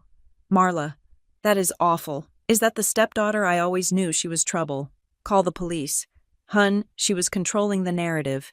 She was painting me as the villain before I even had a chance to speak, but I did not reply. I did not comment. I simply took a screenshot, saved it to a folder labeled defamation, and took a sip of my iced tea. Then came the text from Peyton. "You are literally psychotic." The message read, "You know we have rights, right? We have implied tenancy because we stay there every year." I Googled it. "If you don't open the door in 5 minutes, I am calling the cops and telling them you are holding our property hostage. Also, my followers are going to roast you." I didn't reply to her either. I took another screenshot. Implied tenancy required a history of regular payments or a permanent address, neither of which they had. But Peyton's threat of roasting me revealed their true fear. They didn't care about the house. They cared about the content. They had promised their audience a lake house tour, and now they were standing in a gravel parking lot. Half an hour later, the tactics shifted from digital shaming to physical deception. My driveway camera alerted me to a new vehicle. It was a white pickup truck with no logo on the side. A man I did not recognize got out. He was wearing a generic neon yellow safety vest over a stained t-shirt, carrying a clipboard. He looked around nervously, then walked up to the front door and pounded on it with a heavy fist. I watched him on the monitor. He glanced back at Marla's convertible, where she was sitting with her sunglasses on, watching him like a hawk. I walked to the front door but did not open it. I spoke through the Ring doorbell system. "Can I help you?" My voice projected through the small speaker outside. The man jumped. He looked at the camera lens. Yeah, I am the property manager. Rick, I got a call about a gas leak. I need to come in and do an emergency inspection." "That is interesting." "Rick," I said, my voice dripping with calm disdain, "because I am the owner, and I didn't call you, and this house is all electric. There is no gas line." The man froze. He looked back at Marla. She made a shooing motion with her hand, urging him to keep going. "Well, it might be the water main then," Rick stammered. "Look, lady, I just need to get inside to check the meters. It is a safety issue. If you don't let me in, the county is going to fine you." "I know the county inspector," I said. "His name is Dave, and he drives a branded vehicle." "You are driving a truck with rust on the bumper and wearing a vest you bought at a hardware store. If you do not leave my property in 30 seconds, I am calling the sheriff to report an attempted home invasion." Rick didn't wait for the 30 seconds. He swore under his breath, threw the clipboard into the bed of his truck, and reversed down the driveway so fast he spun gravel. Marla slammed her hand against the steering wheel of her car. I picked up the landline and dialed the non-emergency number for the Cedar Hollow Sheriff's Department. "Dispatch, this is Lydia Murphy at 4402 Deepwater Lane," I said clearly. "I would like to log a report of attempted trespassing. I have family members who have been denied entry, and they are now hiring strangers to attempt to gain access to my home. I am not in immediate danger, but I want this on record in case they escalate. We will send a patrol car by when a unit is free, Ms. Murphy," the dispatcher said. "Keep your doors locked." "They are," I assured her. 10 minutes later, my phone rang. It was my father. I let it ring 3 times before picking up. I wanted him to sweat. I wanted him to sit in that hot car and think about what he was doing. "Hello?" I said. "Lydia, enough." My father's voice was ragged. He sounded old. "This has gone too far. Marla is having a panic attack. The girls are crying. Just open the door. We will just stay for the night, and then we will figure something out. Please. For me." "For you?" I asked. "Yes, for me," he pleaded. "I am your father. Doesn't that mean anything?" "It used to," I said. "But tell me, Dad, when have you ever chosen me?" "When Mom died. You chose silence. When you married Marla, you chose her comfort over my existence. When she told me I wasn't real family at the dinner table, you chose to look at your cuticles. You have never once stood up for me. So why should I open the door for you now?" "That is not fair," he said, his voice trembling. "I have always provided for you." "You provided money," I said. "You didn't provide a father, and right now, you aren't asking as a father. You are asking as a man who is afraid of his wife and wants me to fix his problem. I am done fixing your problems, Dad." "Lydia, don't do this," he said. "If you don't open the door, Marla is going to make this very ugly." "It is already ugly," I said. "It has been ugly for 20 years. I am just finally showing you the mirror." I hung up. A moment later, Marla walked up to the front door herself. She didn't bang this time. She stood in front of the camera, took off her sunglasses, and looked directly into the lens. She looked composed, dangerous. "Lydia," she said, her voice smooth and reasonable. "I know you can hear me. Listen, I left my heart medication inside, in the kitchen cabinet. I need it. If I don't take it, I could go into cardiac arrest. You don't want that on your conscience, do you?" I frowned. Marla didn't have a heart condition. She had high cholesterol and a vitamin deficiency she complained about, but no heart condition, and even if she did, she hadn't been inside the house to leave anything. "You haven't been inside the house, Marla," I said through the intercom. "I mailed it," she lied quickly. "I mailed a package here last week with my supplies. It is on the counter. I saw it through the window. Just let me in to grab it, and I will come right back out." "There is no package on the counter," I said. "I have been here for 2 days. The counters are clear." "It might be in the pantry," she insisted. "Lydia, this is a medical emergency. If you don't open the door, I am calling 911 and telling them you are withholding life-saving medication." "Go ahead," I said. "I will call the EMTs myself. I will have them come check your vitals. If you are in danger, they can take you to the hospital, but you are not coming inside." "You little witch," she screamed, the facade cracking instantly. "I have thousands of dollars of catering coming here. I have a contract." "Ah," I said. "So it is not heart medication, it is catering. Thank you for clarifying." I cut the audio feed. The afternoon dragged on. The sun began to dip, casting long, bruised shadows across the lawn. They didn't leave.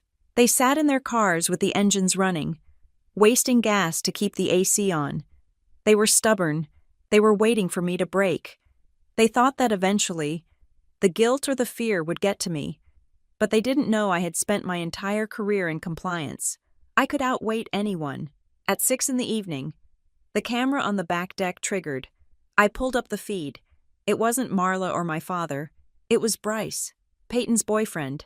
He was shirtless, sweating, and looking around nervously. He crept up to the kitchen window, the one above the sink, that had a slightly loose latch if you didn't secure it properly.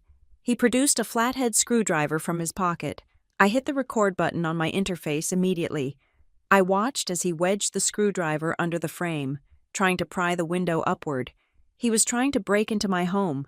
I didn't yell. I didn't scare him off. I let him work for a solid 10 seconds, ensuring the camera got a clear shot of his face, the tool, and the intent. Then, I pressed the button for the outdoor siren. A piercing, 100-decibel alarm shrieked from the eaves. Bryce jumped so hard he dropped the screwdriver. He scrambled backward, slipping on the deck, and sprinted back toward the cars like a frightened rabbit. I turned the siren off after 5 seconds. The silence that returned was ringing. I saved the video clip. Attempted break-in Bryce, 1800 Rs, MP4. This was no longer a family dispute. This was a catalog of crimes. While they regrouped by the cars, arguing amongst themselves, I decided to do some digging. Marla's desperation about the catering and the contract was too intense for just a simple influencer weekend. She was terrified. I opened my laptop and went to the listing sites. I searched for Deepwater Lake. I filtered by luxury, waterfront, and retreat. It didn't take long. There it was, on a site called Lux Escapes, the Deepwater Sanctuary, exclusive wellness yoga retreat. The host was listed as M. Hensley. The photos were from my house. Some were old photos from when my dad and Marla had visited years ago, but some were disturbingly recent, taken from the driveway or zoomed in through the windows. I looked at the pricing. 10-day exclusive booking, $12,000. My jaw tightened. $12,000. That was why she was desperate. That was why she had forged my signature. She wasn't just using the house, she was scalping it. She had likely taken the deposit to pay off her credit cards or fund Peyton's lifestyle, and now she needed to deliver the venue or face a massive lawsuit from the retreat organizers. She was charging people $12,000 to stay in my home, while telling me I wasn't good enough to sleep in the loft. I took screenshots of everything: the listing, the price, the host profile, the dates. Then, I drafted an email to Robert Vance, attaching the video of Bryce breaking in and the screenshots of the listing. Robert, please issue a cease and desist immediately to Marla Hensley regarding the unauthorized commercial listing of 4402 Deepwater Lane. Also, please prepare a restraining order against Bryce, last name unknown, for attempted burglary. Video attached. Robert was fast. He must have been waiting by his computer. 20 minutes later, he replied, "Sent." I also CC'd her personal email and the email listed on the Lux Escapes account. I watched the driveway monitor. I saw Marla sitting in the front seat of the SUV. I saw her look down at her phone. I saw her stiffen. She read the email. I could tell the exact moment the legal reality hit her. She slumped back against the headrest, the phone slipping from her hand. She looked at the house. She didn't look angry anymore. She looked sick. She had been playing a game of emotional chicken, thinking she could bully a daughter. She just realized she was playing a game of legal chess with a property owner, and she had just lost her queen. I walked out onto the upper balcony. Visible to them for the first time in hours, I held my phone up, showing them that I was recording. Marla looked up at me. Her face was pale even from this distance. I didn't wave. I didn't smile. I just stood there, the rightful owner, watching the intruders crumble. The cease and desist letter was the first cannonball fired across the bow. But I knew Marla. She was not the type to surrender because of a single PDF. She was the type who would double down, twist the truth, and rely on the confusion of the moment to get her way. She needed to be dismantled systematically. While Marla sat in her car, furiously typing on her phone, I opened a new tab on my laptop. I went to the Lux Escapes customer support portal. I didn't use the chatbot. I went straight to the legal compliance reporting form. I uploaded a scanned copy of my deed. I uploaded my driver's license. I uploaded a current utility bill in my name. Subject fraudulent listing report. 4402, Deepwater Lane. Message: I am the sole legal owner of this property. I have not authorized any listing on your platform. The user, M. Hensley, is an unauthorized third party attempting to rent my primary residence without consent. Please remove this listing immediately and refund any bookings, as access to the property will be denied. I hit send. Platforms like this are terrified of liability. They don't care about family drama, but they care deeply about being sued for facilitating fraud. 10 minutes later, I received an automated response acknowledging the ticket, but 20 minutes after that, I got something more interesting. My lawyer, Robert Vance, forwarded me an email he had just received from a legal representative claiming to act for Marla. It wasn't a real lawyer. It looked like an online legal service template, but attached to it was a document that made me pause. Attachment power of attorney. Property management. I opened it. It looked official. It had a seal. It had a date from 6 months ago. I, Gordon Murphy, acting as head of household and primary custodian of family assets, do hereby grant Marla Hensley full power of attorney regarding the management, rental, and maintenance of the property located at Deepwater Lake. I stared at the screen. My father's signature was at the bottom. It was his real signature, the shaky loop of the G, the sharp M. My heart hammered against my ribs. Had I missed something? Did my father somehow have a claim I didn't know about? I grabbed the deed from my safe again. I read it. Sole owner, Lydia Marie Murphy. My father's name was not on the deed.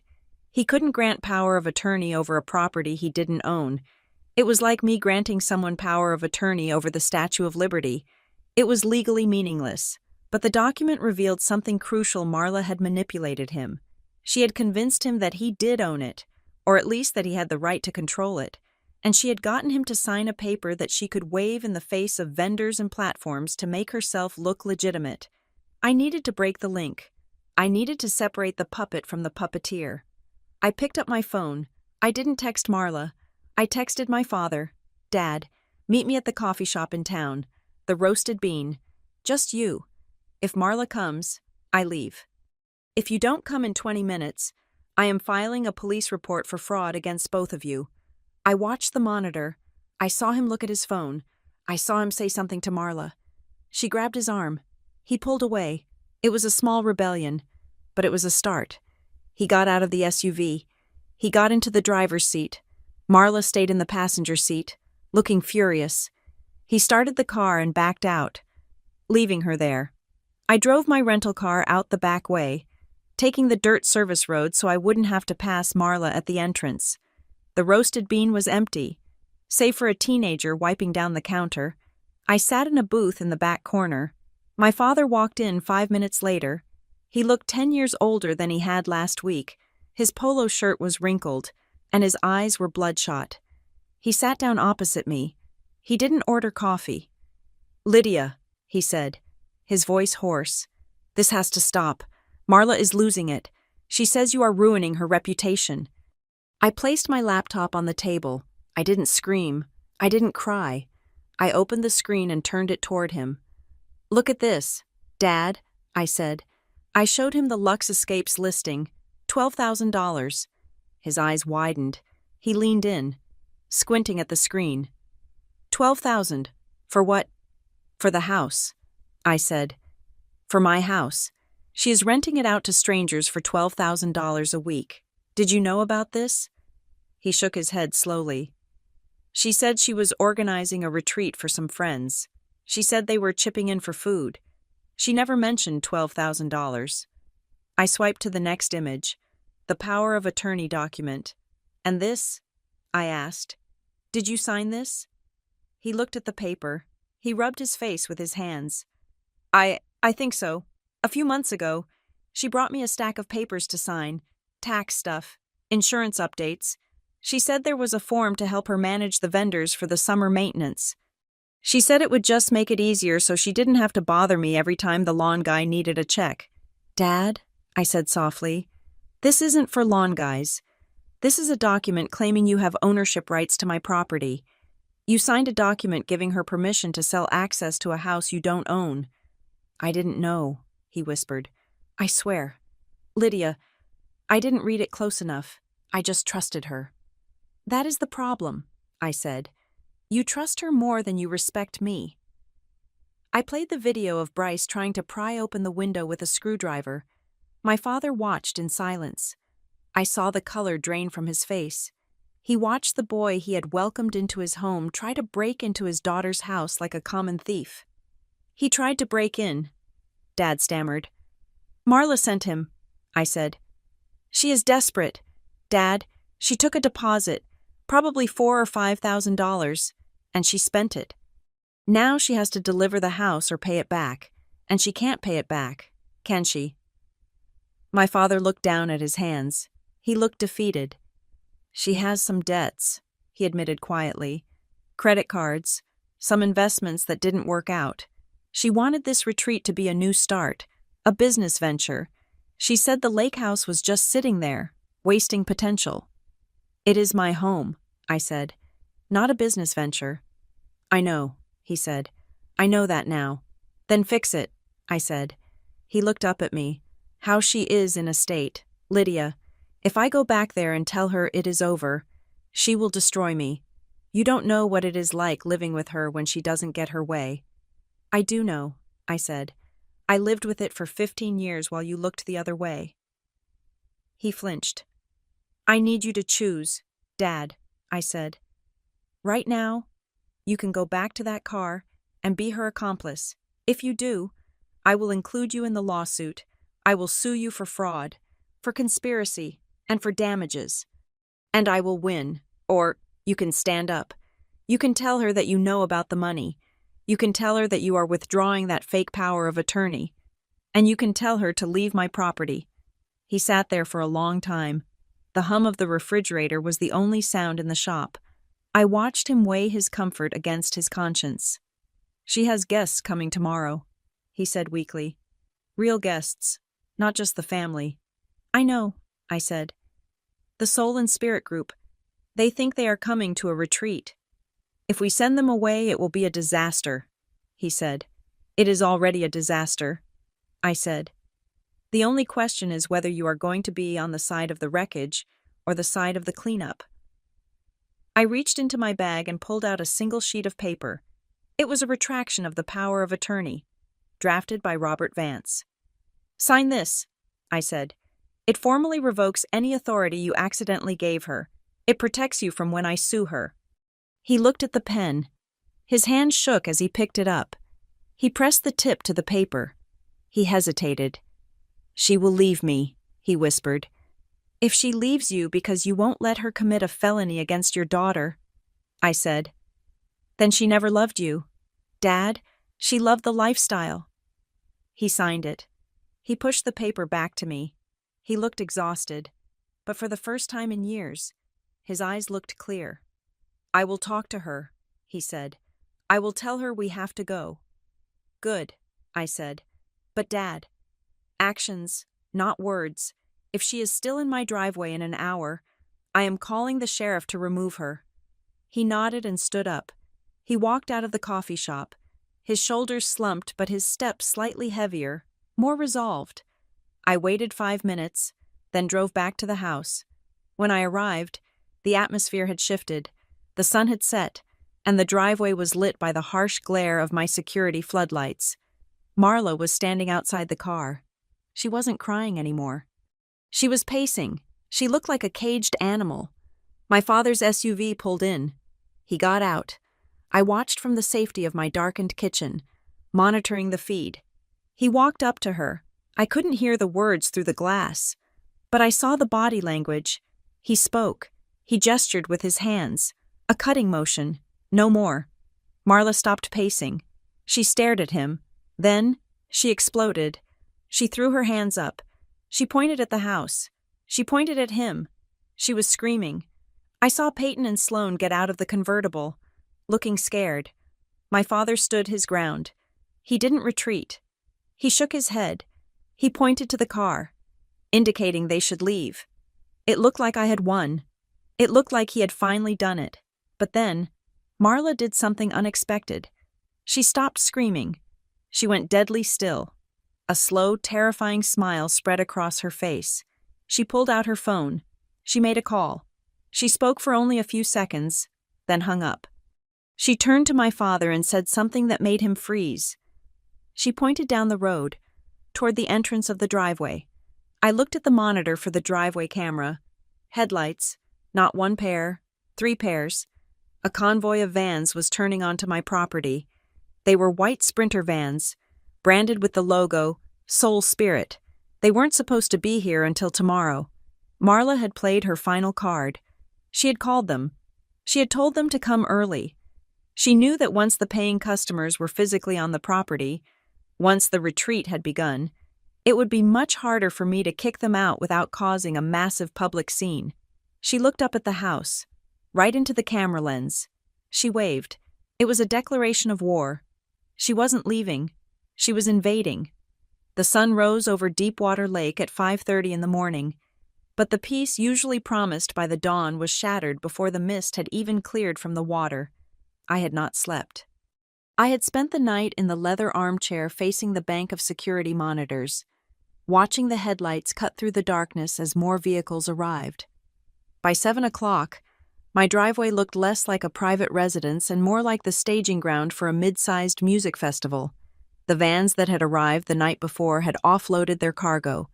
There were 3 white tents erected on my front lawn, the metal stakes driven deep into the grass I had mowed myself. A catering crew was setting up a mobile kitchen near the garage, the smell of brewing coffee and bacon grease wafting through the vents of the house, mocking my isolation.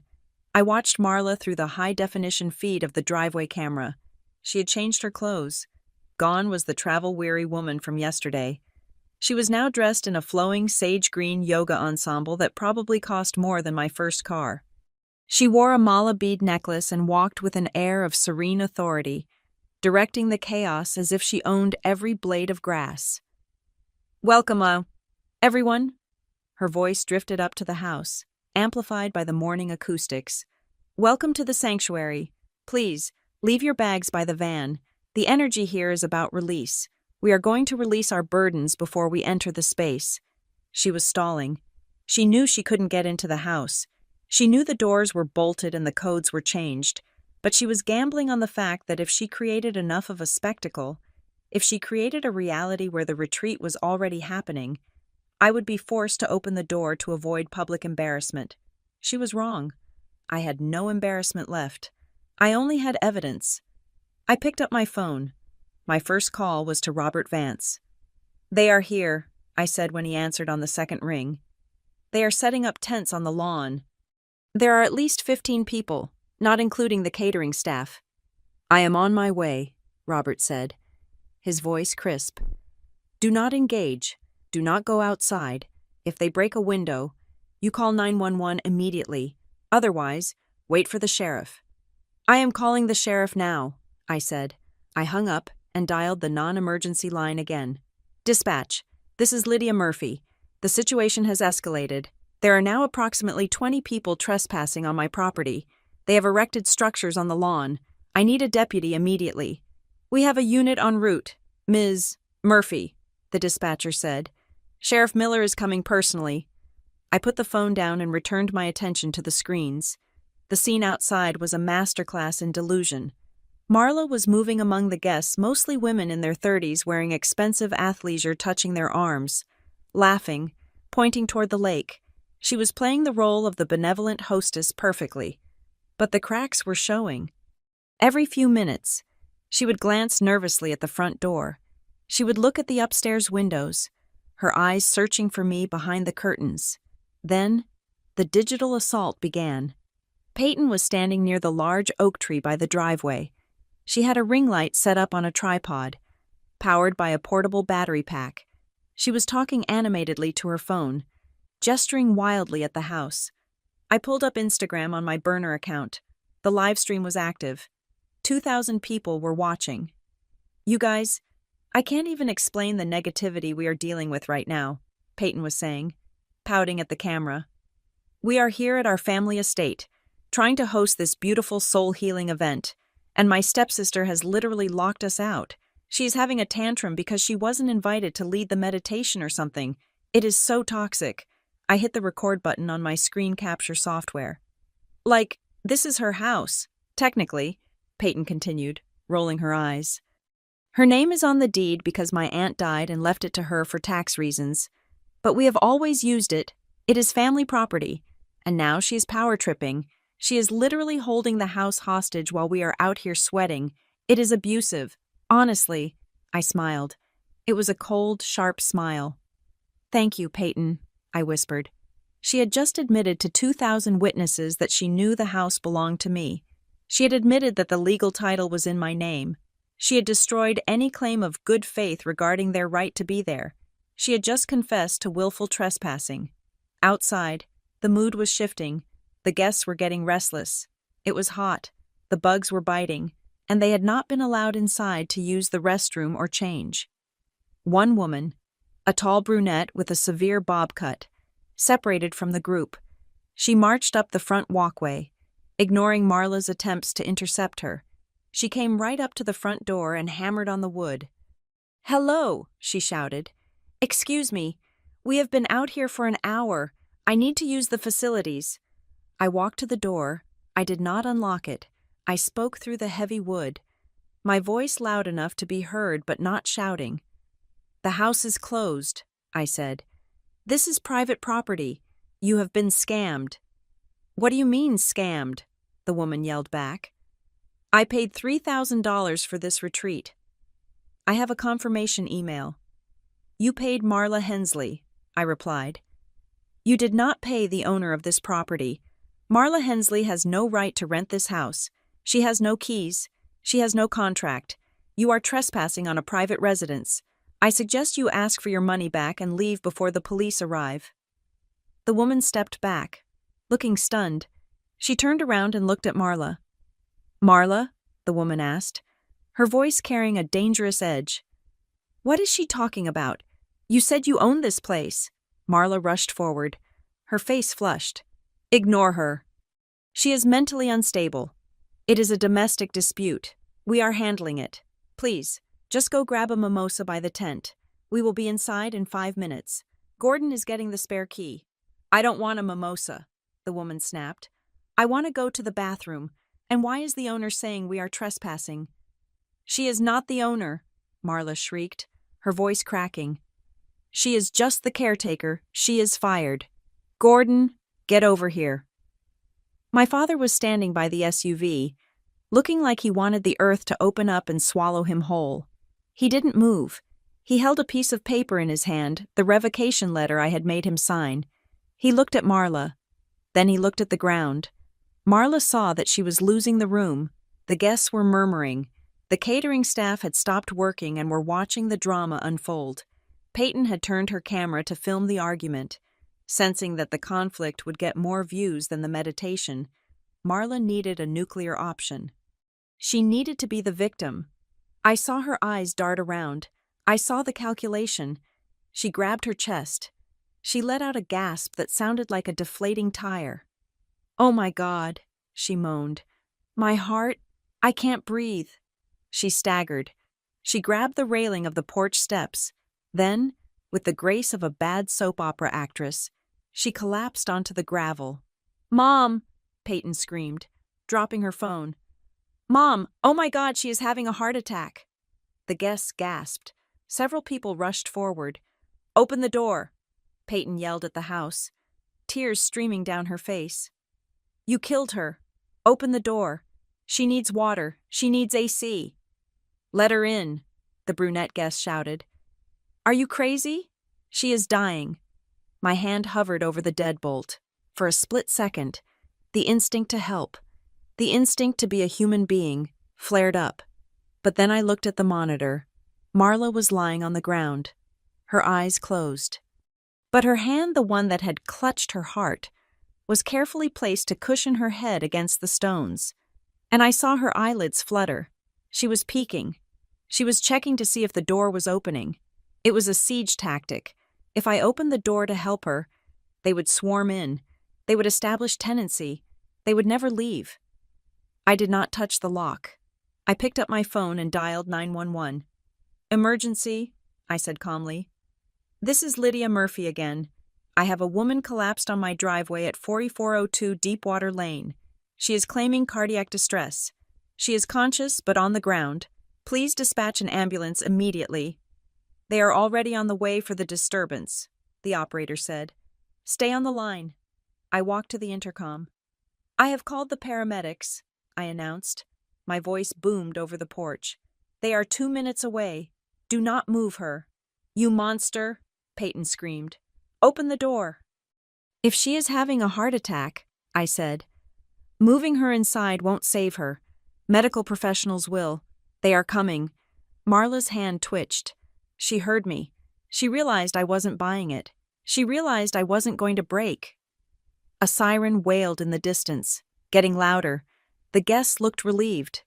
Marla, hearing the siren, suddenly seemed to recover some of her strength. She groaned and sat up, realizing that a full medical workup would expose her lie instantly. "I think I'm okay," she gasped, waving away the people trying to help her. "I just need to get inside. The heat." "Stay down, ma'am," a guest insisted. "The ambulance is here."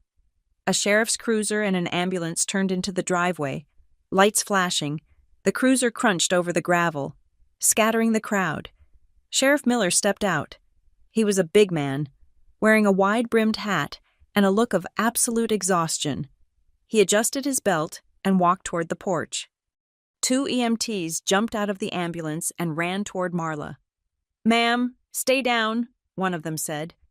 "I am fine," Marla snapped, pushing them away and standing up. The miracle of her recovery was instantaneous. "I just felt faint. It is the heat. My stepdaughter has locked us out in the sun."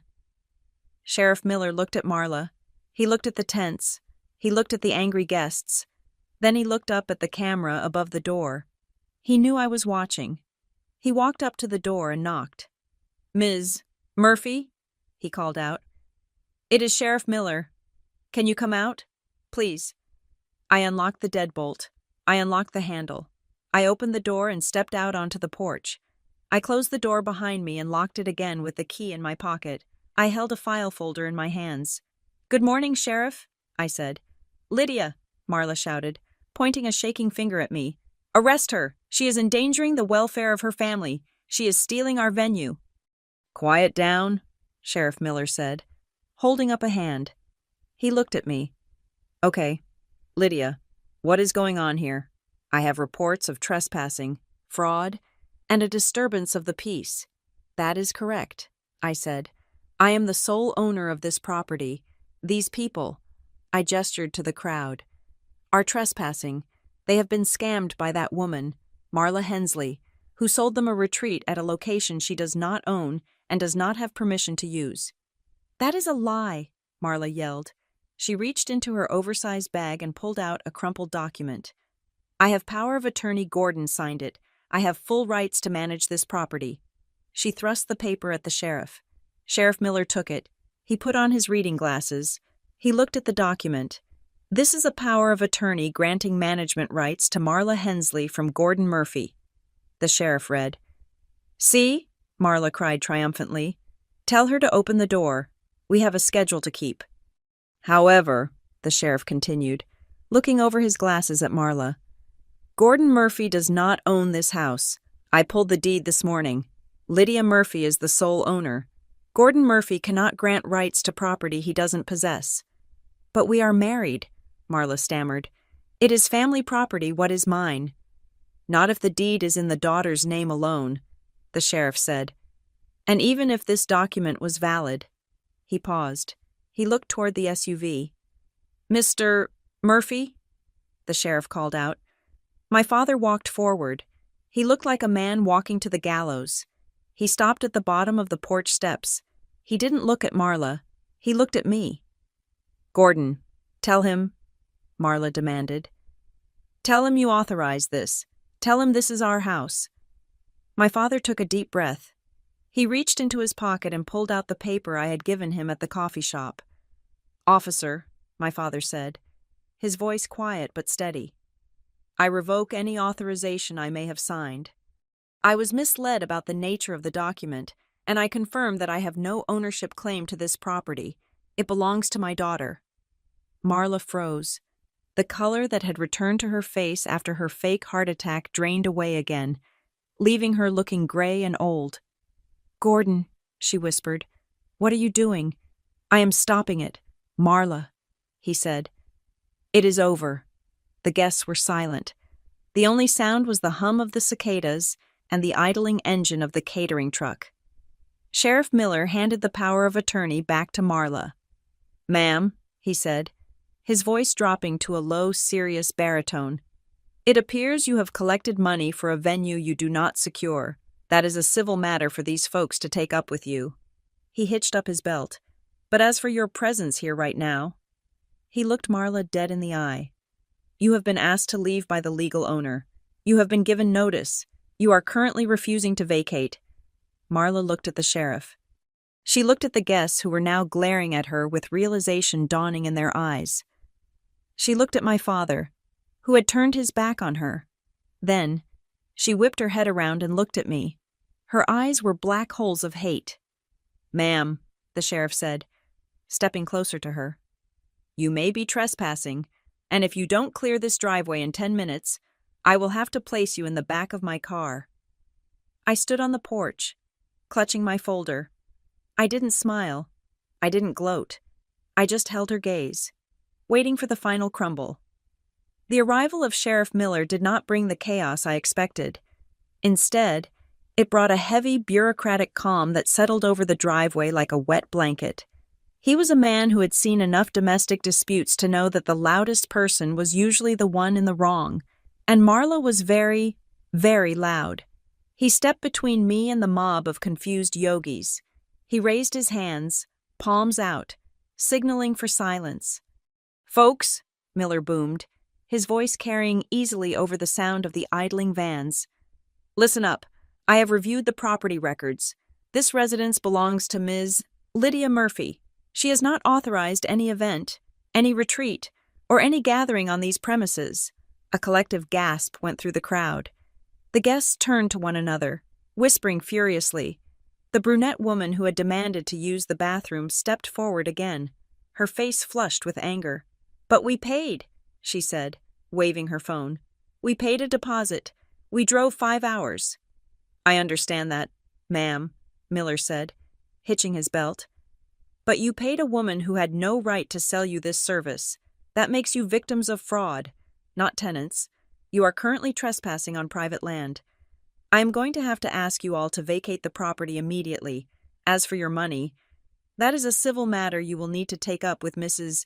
Hensley. He pointed a thick finger at Marla. The crowd turned on her. It was instantaneous.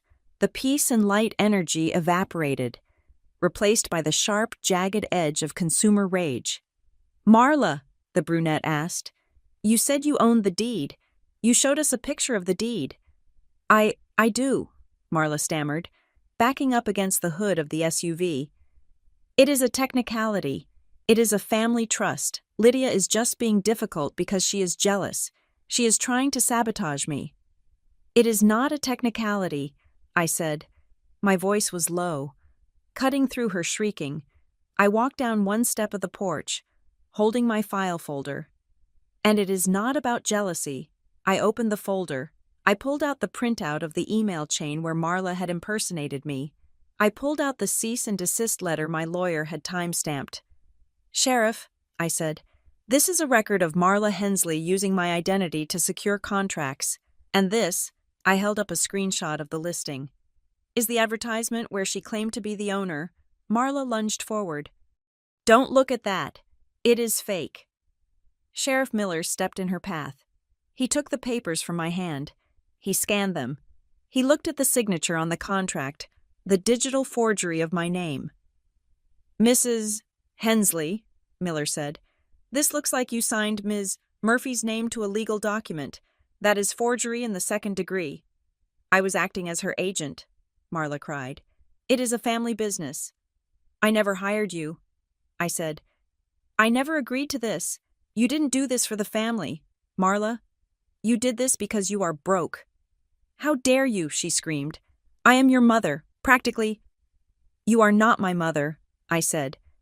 You are the woman who told me I wasn't part of the real family, and now you are trying to hide behind the word family to avoid going to jail. Marla looked around wildly. She saw the guests filming her.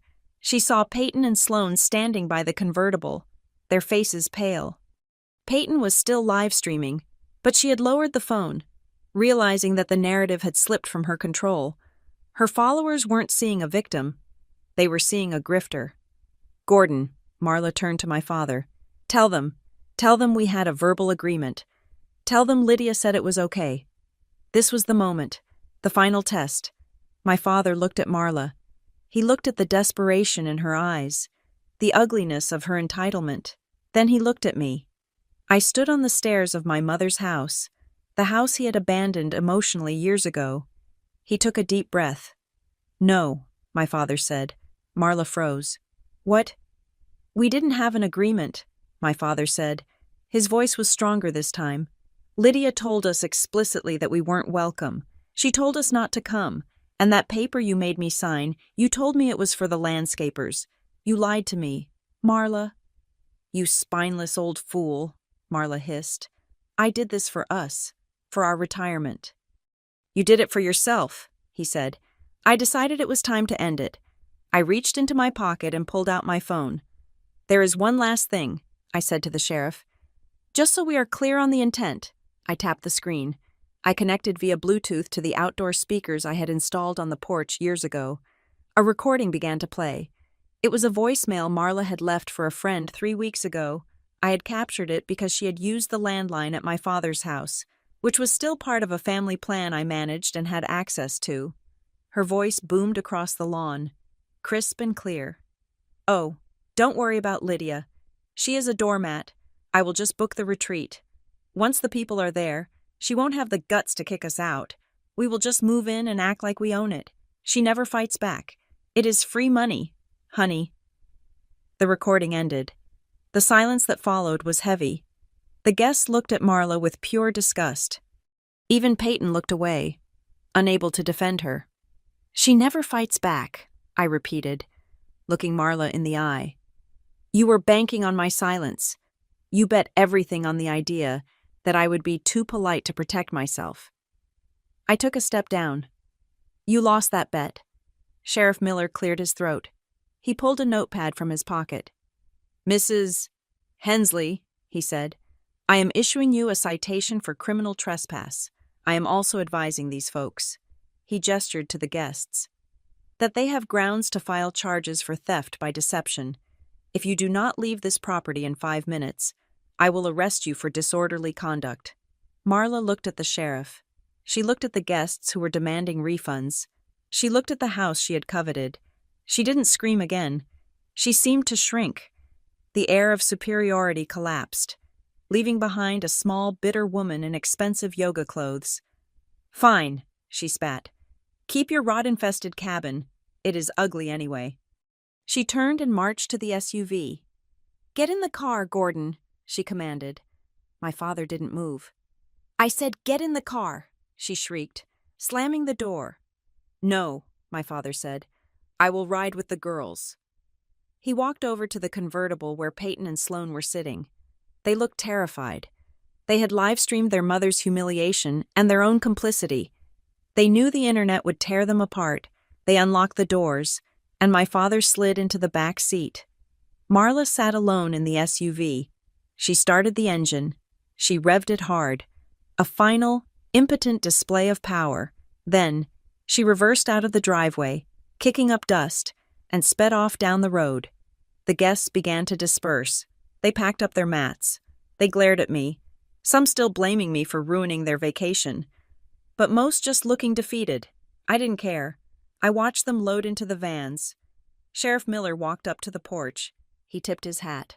I will file the report, Ms. "Murphy," he said. "If she comes back, you call me." "Thank you, Sheriff," I said. He walked back to his cruiser. My father got out of the convertible for a moment. He walked to the bottom of the steps. He looked up at me. He looked like a man waking up from a long coma. "Lydia," he said. I held up a hand. "Don't," I said. "Don't apologize. Not yet. Words are cheap. Dad, you proved that when you let her talk to me like I was garbage for 10 years. I am going to file for divorce," he said. "I can't go back to that." "That is your choice," I said. "But if you want to come back here, to this house, it takes time. You don't get to walk back in just because you left her. You have to earn your way back. You have to learn to respect the boundaries." He nodded. He had tears in his eyes. "I understand." "Go," I said. "Take care of the girls. They are going to need help facing reality." He nodded again. He turned and walked back to the convertible. I watched them drive away. I watched the last of the vans disappear around the bend. The dust settled. The silence returned to Deepwater Lake. I didn't feel triumphant. I didn't feel a rush of joy. I felt a profound, heavy relief. It was the feeling of setting down a weight I had been carrying since I was 11 years old. I spent the rest of the afternoon on the phone with Robert Vance. We initiated the transfer of the property into a limited liability company. We set up strict protocols for access. No one, not even family, would ever have a key again without a signed contract. That evening, as the sun began to set, painting the sky in shades of bruised purple and gold, I walked down to the dock. The water was calm. The air smelled of pine and damp earth, the same smell that had comforted me when my mother was alive. I sat on the edge of the dock, letting my feet dangle just above the water. I had lost the illusion of a family, but I had regained my home. I had regained my dignity. A gentle wind blew across the lake, rippling the reflection of the trees. I closed my eyes and breathed it in. People tell you that family is everything. They tell you that you should sacrifice your peace to keep the peace. They are wrong. Family is not the people who are allowed to cut you out and then use your things. Family is not the people who demand your silence so they can be comfortable. Family are the people who respect your boundaries, even when you are quiet. And if they can't do that, then they are just guests who have overstayed their welcome. I opened my eyes and looked at the horizon. I was alone, but I wasn't lonely.